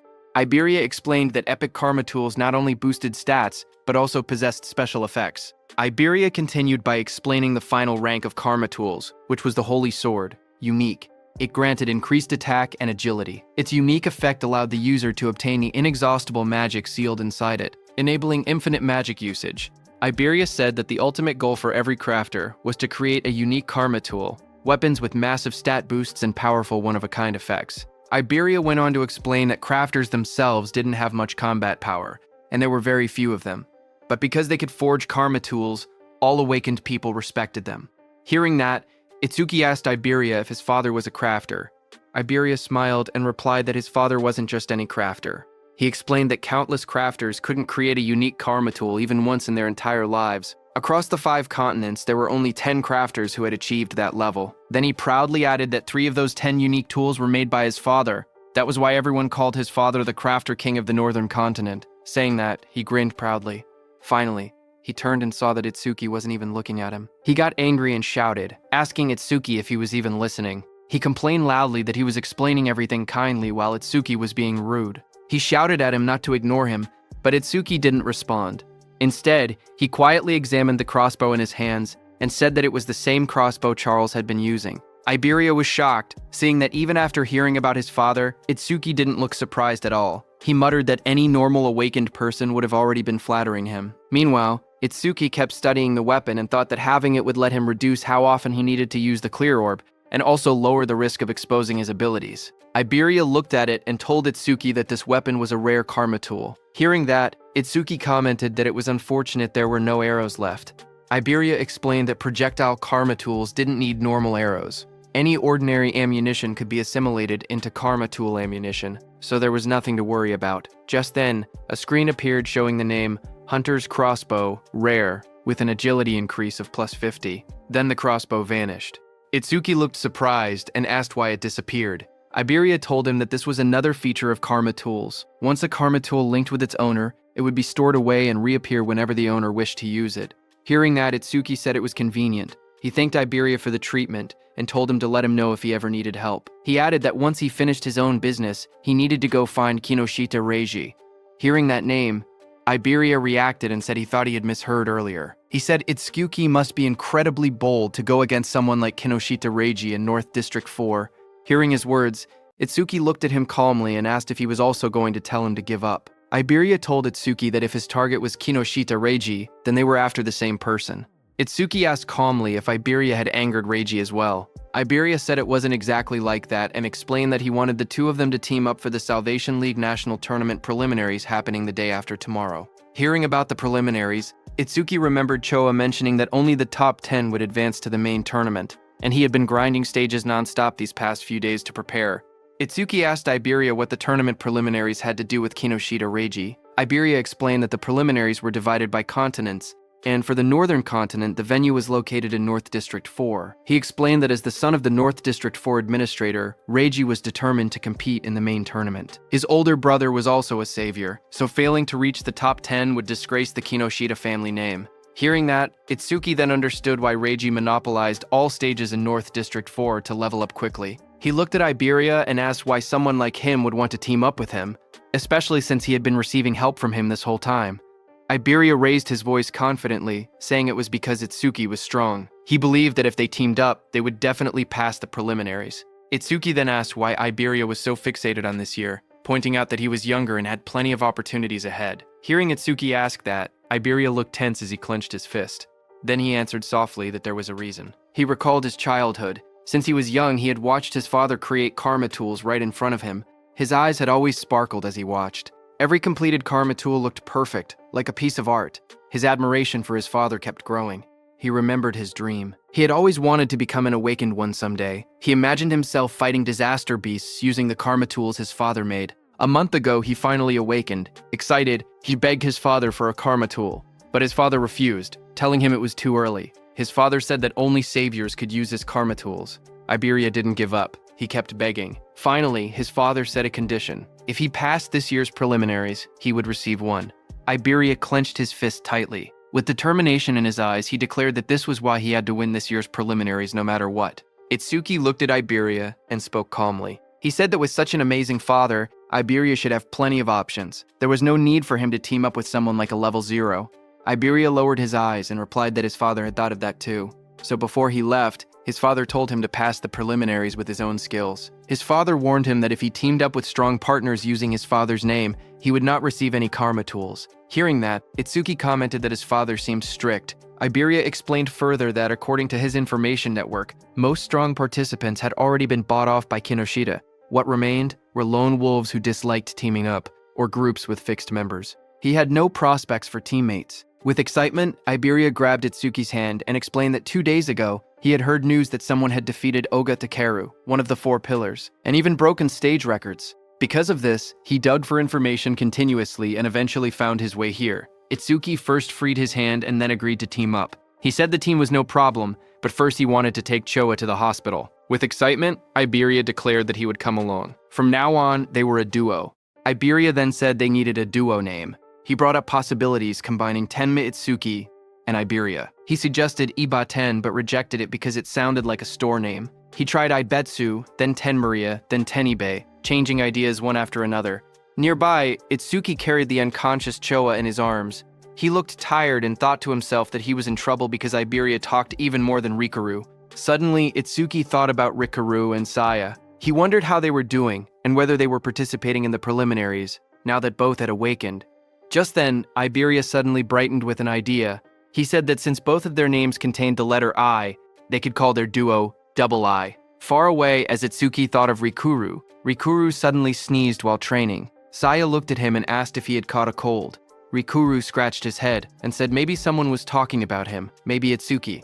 Saya lowered her gaze and quietly asked how long it had been since the attack incident. She said she never expected them to be apart for so long and wondered if Itsuki was doing well. Rikuru looked at her strangely. He said that if she was that worried, she should have gone to see Itsuki after the disaster beasts were defeated.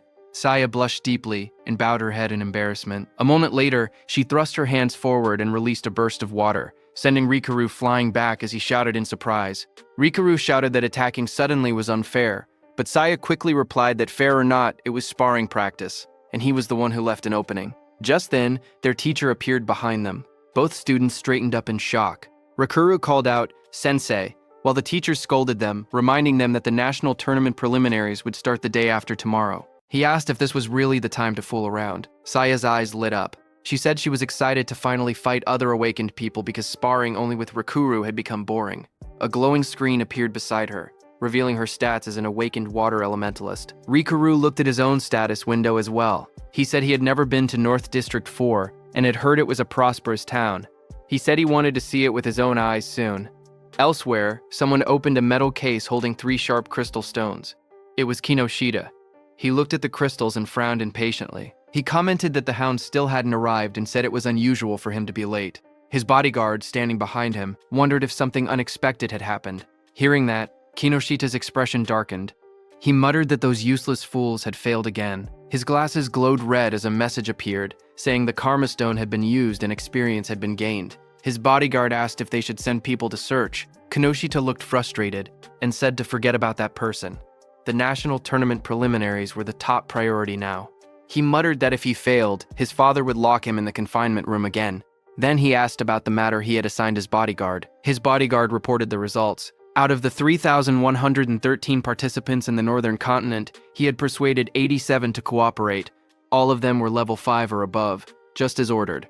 Hearing that, Kinoshita smiled and said his subordinate had done well and that he was the only one he could rely on. He then took another glowing stone. His bodyguard told him that it was the last Karma Stone. Light surrounded Kinoshita as he broke it. The experience was absorbed, and his level went up. Power surged around Kinoshita as lightning burst from his body.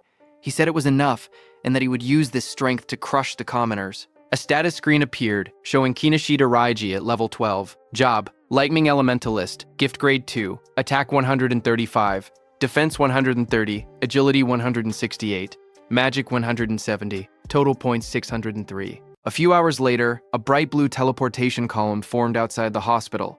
As Itsuki stood calmly in front of it, he lowered his head and apologized to his teacher, saying that he had let Choa end up in such a condition.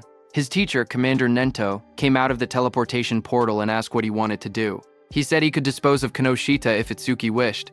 Itsuki looked up and answered firmly, telling his teacher to leave Kinoshita to him. His teacher agreed and told Itsuki to explain the details of what had happened later. Nearby, Iberia watched in amazement. He realized that the Northern Continent's commander-in-chief had been the teacher. Iberia understood why Itsuki hadn't been surprised, even after hearing who Iberia's father was.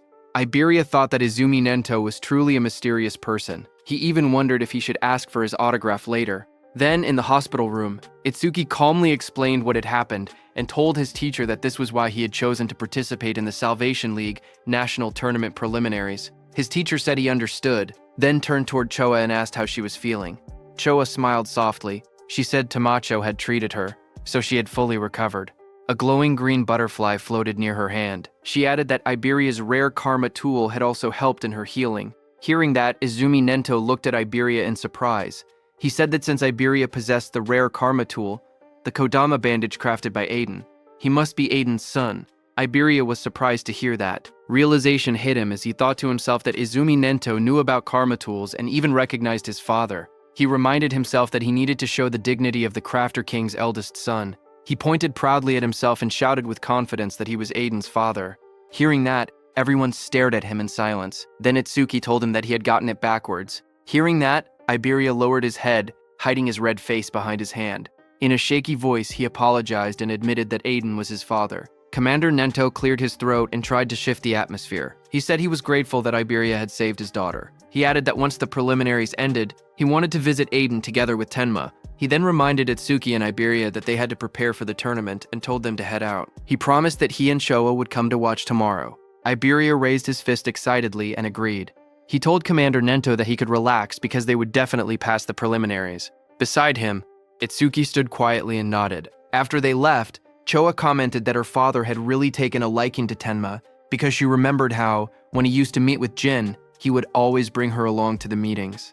Hearing that, Commander Nento told her that because of childhood trauma, whenever Itsuki faced disaster beasts, powerful self-destructive impulses would awaken inside him. But Itsuki's self-destructive impulses weakened only when someone he wanted to protect was nearby. He explained to Choa that this was the reason he had placed Choa by his side. Hearing that, Choa realized that her father wanted her to become Itsuki's friend, become his weakness, and become the person he wanted to protect. Choa repeated the thought quietly, wondering if she was truly the one Itsuki wanted to protect, while she was lost in her thoughts. The commander then stood up and revealed to Choa that the disaster beast attack at Itsuki's school had been planned, not a coincidence. Hearing that, Choa reacted with surprise. Commander Nento added that more traitors were joining the disaster beasts, and that similar attacks on commanders and chiefs had happened across other continents as well. The commander turned toward a large window, his silhouette dark against the night. He said that, for now, humanity's future was pitch black. Then he added softly that Itsuki would surely be the one to illuminate it. His voice rang out that Itsuki would become a light of hope. Then, at the national tournament preliminary venue in North District 4, the massive circular arena sat in the middle of the wasteland. Inside, a crowd gathered. Itsuki looked around and remarked that there were more people than expected. Iberia explained that once news spread that Commander Nento would be watching, many who had originally refused suddenly decided to participate. The number of contestants rose from about 3,000 to nearly 5,000. On the side, Reiji glared in frustration. He muttered that Izumi Nento had increased the number of unpredictable variables far more than expected. His subordinate tried to calm him, saying the newcomers were just last-minute riffraff who didn't have time to form teams, so Reiji's side still held the numerical advantage. He told Reiji that he had ordered the recruits to tie red ribbons on their right arms, so they could be identified as allies. On the other side of the arena, Rikaru and his group noticed the ribbons. Rikaru asked if red ribbons were trending now and wondered if they should wear them too. Saya beside him commented that since Commander Nento was coming to watch, maybe he would also appear. Then the host of the national tournament preliminaries, Shinshihara Soryu, stepped forward and addressed the crowd. He told everyone that he would explain the rules before the preliminaries began. He said the preliminary venue was divided into two areas, an external area and an internal area. In the first stage, the participants would start from 4 different directions in the external zone. A large diagram of the arena appeared on the screen, showing the outer ring and the inner circle labeled as the internal area. Soryu continued explaining that the first challenge was a race based on time. Everyone had to reach the internal area as fast as possible. The moment someone entered the inner zone, their rank would automatically be recorded on the bracelet they were wearing. Only the first 50 to arrive would advance to the second stage. Then a hologram of the bracelet lit up, showing how it displayed the rank of the participant. Some competitors reacted immediately. Rikaru raised his arm and commented that the bracelet had a surprising function. Hearing that, Saya beside him thought that eliminating thousands of people in just the first stage was extremely harsh. Next, Soryu explained that each person was allowed to carry up to 2 karma tools. Participants were also free to team up with anyone they wanted and use any method necessary. Results were all that mattered. As the rules were being announced, Iberia nudged Itsuki and pointed ahead excitedly, asking Itsuki to look. He was pointing at the Reiji team in front of him. As the host announced that the first stage would end with rankings and an explanation of the second stage, Iberia pointed at Kinoshita Reiji, standing in the middle of a group, and told Itsuki that he was Kinoshita. Meanwhile, Kinoshita ordered the people he had recruited to obstruct anyone running ahead of him. Watching from the side, Iberia guessed that the people standing near Kinoshita were the ones he had bought off. He suggested that they should rush into the internal area as soon as possible. His plan was to launch a surprise attack once Kinoshita lowered his guard after entering the interior. But before he could continue explaining, Iberia suddenly froze with a shocked expression. He saw Itsuki walking toward Kinoshita. Shocked, Iberia asked if he had even been listening. One of Kinoshita's men noticed Itsuki approaching. He asked who Itsuki was. Another man warned everyone to be careful because Itsuki didn't have a red ribbon. Just then, from high above, the host raised his voice and declared that the first stage was beginning. The host looked at the students and commented that more and more young people wanted to join the Salvation League, which he found reassuring. But suddenly, a voice told him that having numbers without quality was meaningless. It was a black-haired man. He said that in their time, there had been many participants above level 15. This black-haired man was also an instructor. A blue screen appeared showing Hiten Akira's information, but most of it was hidden.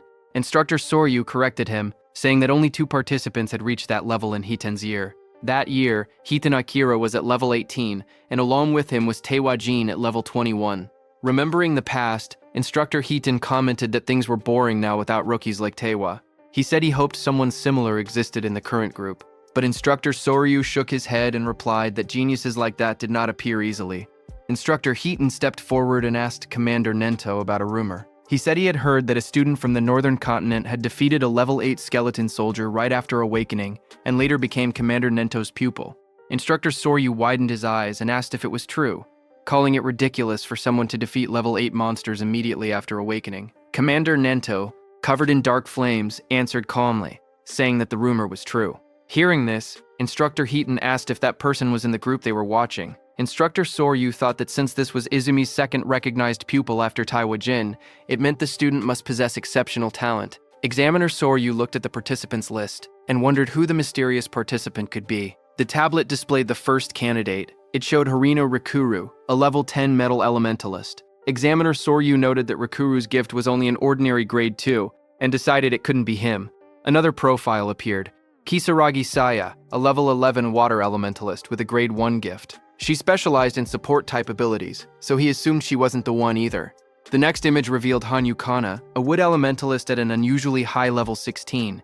Seeing this, he guessed she must be the hidden talent, but when he looked at Commander Nento, he didn't say anything. Seeing that, Instructor Soryu realized that his guesses seemed incorrect, even though Hanyu had the highest level among all participants. Just then, Instructor Hiten pointed out that among this year's participants there was even someone at level 0. But Instructor Soryu didn't think much of it, and remarked that there was always one person every year who joined the tournament out of curiosity, only to get beaten badly and withdraw soon after. On the other hand, Kinoshita's group burst into laughter as Kinoshita pointed toward Itsuki, shouting in disbelief that a level 0 had really joined the competition. His team laughed loudly, mocking Itsuki and asking if he had gotten lost. Hearing them, Itsuki stepped forward silently and raised his hand, showing the mechanical glove of Charles on his hand. Kinoshita froze when he saw the glove. He stuttered, recognizing it as something belonging to Charles. Fear spread across his face as he demanded to know who Itsuki was. Itsuki stared directly at Kinoshita and asked if Kinoshita was the one who had been looking for him this whole time. Hearing that, Kinoshita grew furious. He refused to believe it. He shouted that there was no way a level 0 could have defeated Takeru. He insisted that Itsuki must have been sent by someone just to shake him up. He then pointed forward and yelled for his group to attack. The men beside him grinned confidently and stepped forward. They said they would handle it and make Itsuki regret provoking them. While Kinoshita's men stayed back to block Itsuki with a burst of purple lightning, Kinoshita rushed toward the center, saying he didn't have time to deal with trash like Itsuki. As Kinoshita left, his remaining men formed a circle around Itsuki, ready to attack him. From the watchtower, Instructor Hiten watched everything and thought that there were 3 level 6 fighters and 2 level 7 fighters present, so there was no need to wait for the results. He thought that if Itsuki just begged for mercy now, he might survive on the ground. Iberia also grew nervous and started calculating the situation. He thought he could take down one opponent, but even with Itsuki's strength, fighting 4 enemies at once would be impossible. That meant he had no choice but to use a certain technique. Thinking that, he stepped forward slowly while reaching toward the item at his side. Suddenly, one of Kinoshita's men, a red-haired man, smirked as he looked at Itsuki. He said he had expected a strong opponent to appear, but the first one they encountered was just level 0 trash. Hearing that, Itsuki lowered his head slightly, his face hidden in shadow, as he told the man in front of him to move. The red-haired man widened his eyes in surprise, not having expected such blunt words. For a moment, he froze, then burst into loud laughter. Throwing his head back, he mocked Itsuki's attitude, but instructor Hiten smirked instead when he heard Itsuki. He said he liked that attitude and offered to step in later, claiming he would save Itsuki when things got bad. Then the red-haired man leaned forward with a twisted grin. He told Itsuki to let him crack open his head and see what was inside. Itsuki didn't reply to him. Instead, the next second, Itsuki struck. His fist slammed into the red-haired man's face with overwhelming force, sending blood and broken teeth flying as the red-haired man fell backward, screaming. Itsuki repeated in a cold voice that he had already told him to move. Instructor Hiten was shocked to see that Itsuki's opponent had been 7 levels higher than him. Yet Itsuki had defeated him instantly. He couldn't believe that Itsuki had instantly killed the red-haired man. Kinoshita's other fighters stared in shock. One man shouted that Honda was level 7 and couldn't understand how a rookie had defeated him. Another tried to calm him, suggesting that the rookie must have caught Honda off guard. Flames swirled violently in the hands of that fighter as he growled that he would burn the rookie to a crisp. A system window appeared beside him, showing that he was using the B-rank skill Flamethrower at full output. A massive wave of fire shot out.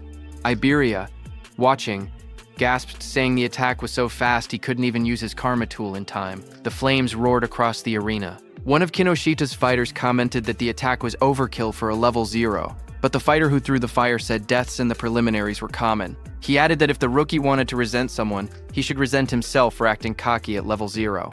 But another fighter suddenly pointed forward, shouting that something wasn't right. As the flames cleared, everyone looked toward the center of the blast. Itsuki had created a huge black ice wall. Flames danced around it. One fighter stared at the scene and yelled, asking what this was. Inside the black ice wall, Itsuki and Iberia stood unharmed. Iberia stared at the scene with wide eyes.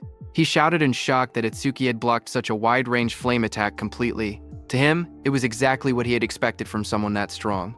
Itsuki didn't react to the praise. Instead, he looked to the side and told Iberia to get away from him. A system window appeared beside him. It stated that he had blocked a B-rank fire skill using Black Wall, and his defense increased by 10%.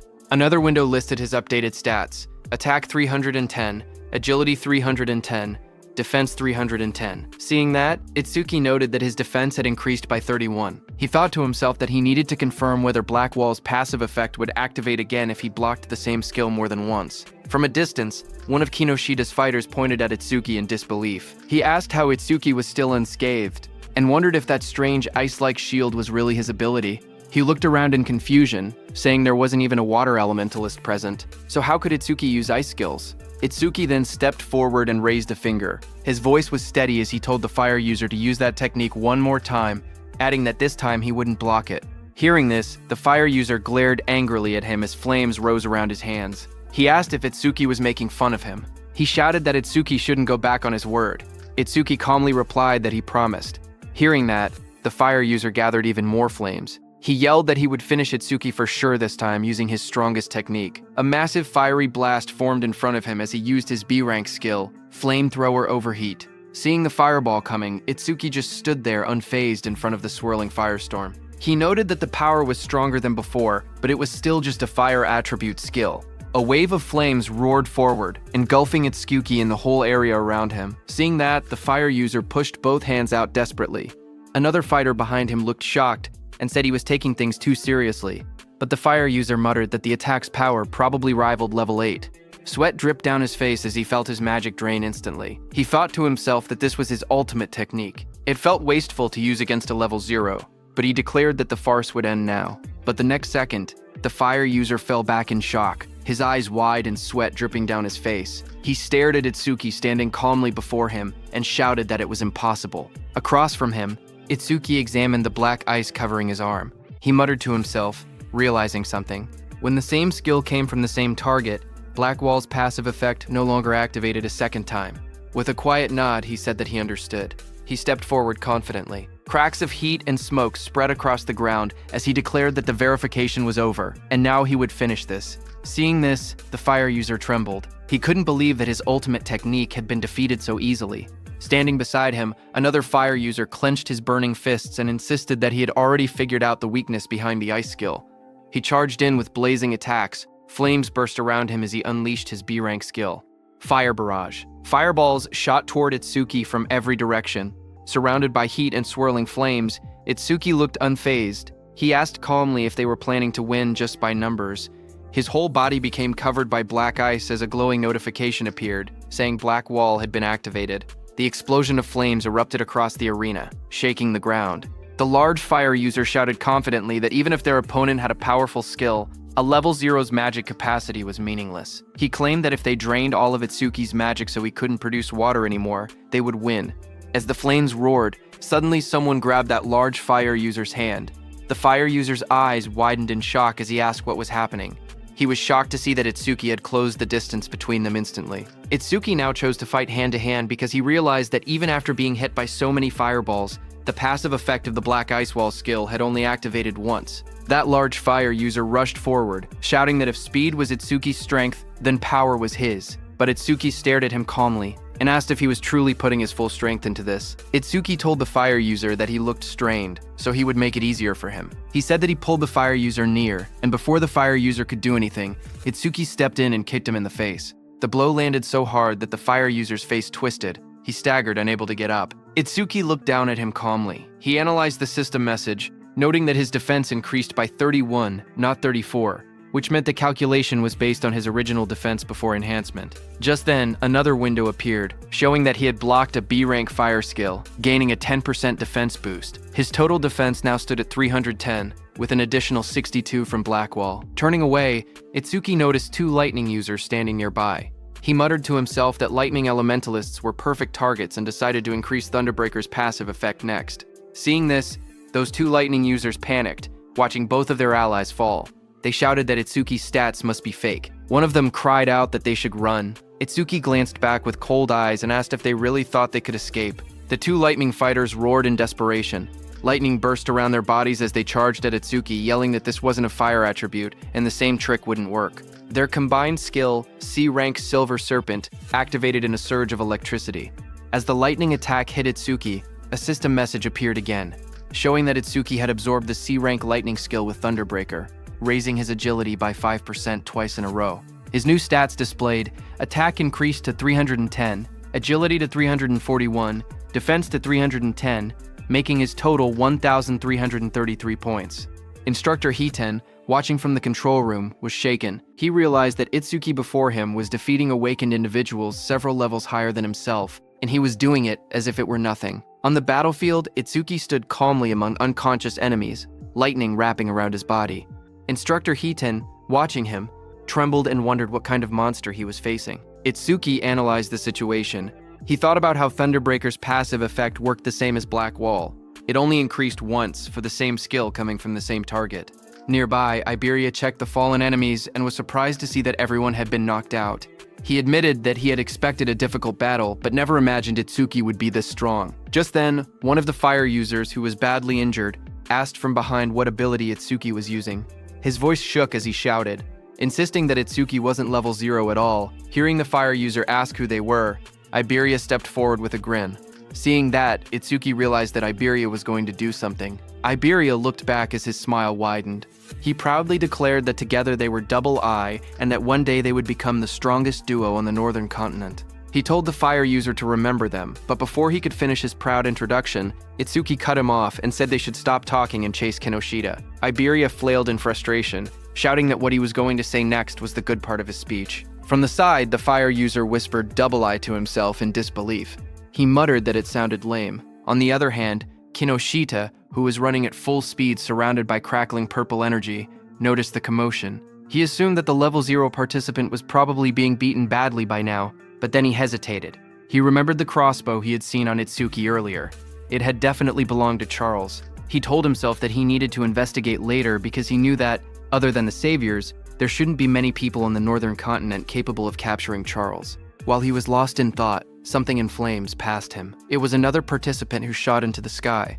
Kinoshita's eyes widened in surprise as the fiery trail blurred past his face. That brown-haired participant, moving with extreme confidence, smirked as he rushed forward. He thought to himself that he had passed another opponent with ease and had overtaken yet another one. Unlike the brute force types, he considered himself someone who specialized in pure speed.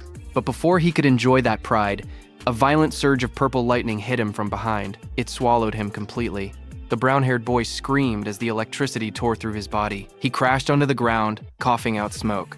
Still stunned, he muttered in disbelief, wondering how an attack managed to hit him even while he was running at full speed. He struggled to understand who could possibly land such a blow. Just then, A shadow appeared behind him, followed by a sharp kick smashing that brown-haired boy's head into the ground. It was Kinoshita, wrapped in purple lightning, stepping forward. He looked down coldly and declared that this was what happened when someone dared to run ahead of him. He then turned and shouted at the group he had hired, telling them to get it together. He reminded them that they needed to conserve stamina for the second stage and ordered them not to waste time on the trash in front of them. Commander Nento, seated in the control room, looked down at Kinoshita and asked Instructor Soryu if that arrogant boy was the son of the North District 4 Administrator Kinoshita Genko. Instructor Soryu said yes and wondered what kind of education he had received to act like that. Choa was also there and was very angry. But Instructor Soryu told them that what Kinoshita was doing wasn't against the rules, so they couldn't intervene. Kinoshita stood surrounded by flames and crackling power. He said that thanks to the others clearing obstacles for him, their stamina was almost full. He confidently declared that they could pass the second stage easily like this. He looked at the gigantic blue barrier ahead and said that the internal area was right in front of them. He called the entire process surprisingly easy. But suddenly, lightning burst across the sky, and someone shouted, calling Kinoshita's name. Kinoshita's eyes widened in shock. A cold sweat rolled down his cheek as he turned his head sharply, startled by the sudden shout calling his name. He asked who had called him by name. The group behind him immediately panicked. Some of them raised their hands in fear, insisting it wasn't them.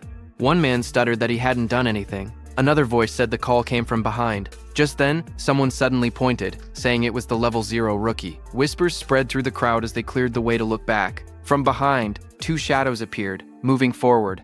Hearing that it was level 0, Kinoshita was shocked, thinking it shouldn't be them. But as those two figures came forward, they turned out to be Itsuki and Iberia. Kinoshita recognized Itsuki instantly and shouted that it was that guy. Kinoshita froze. His eyes trembled as he realized that his men had been taken down. He gritted his teeth, saying there had been too many enemies for just a level 0 and level 7 to handle. But then, his expression twisted. He convinced himself that Itsuki must have bought them off. Kinoshita leaned forward with a furious glare. His voice dropped into a snarl as he demanded to know how far a level 0 piece of trash planned to follow him. Rain poured heavily as Itsuki and Iberia stood side by side. Itsuki told Kinoshita that he would stay here until the matter was settled. Standing beside him, Iberia admitted that he had made it this far only because of Itsuki. Every enemy they met had been taken down instantly, and without Itsuki he would have been defeated long ago.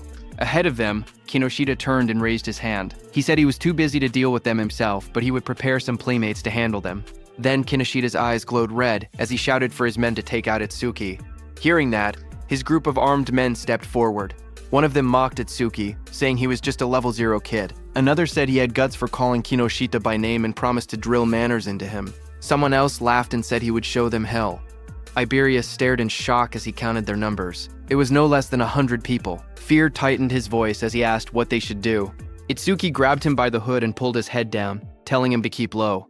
Iberia looked up in surprise and confusion. Blue lightning ripped across that group of men before they could understand anything. Itsuki, using his lightning skill, moved very fast. He reached Kinoshita and grabbed him from behind. Kinoshita's expression froze as the lightning wrapped around his collar. Before anyone could react, Itsuki pulled Kinoshita off his feet and slammed him into the ground with overwhelming force. And before Iberia could understand anything, Itsuki threw Kinoshita toward the blue barrier. Both Iberia and Kinoshita landed on the ground. Shock filled their faces as they didn't understand what had just happened. In front of Kinoshita, Itsuki stepped forward and said it seemed he hadn't been clear. Then he corrected himself and told Kinoshita and his men that until everything was settled, no one was going anywhere. His cold gaze made everyone freeze where they stood.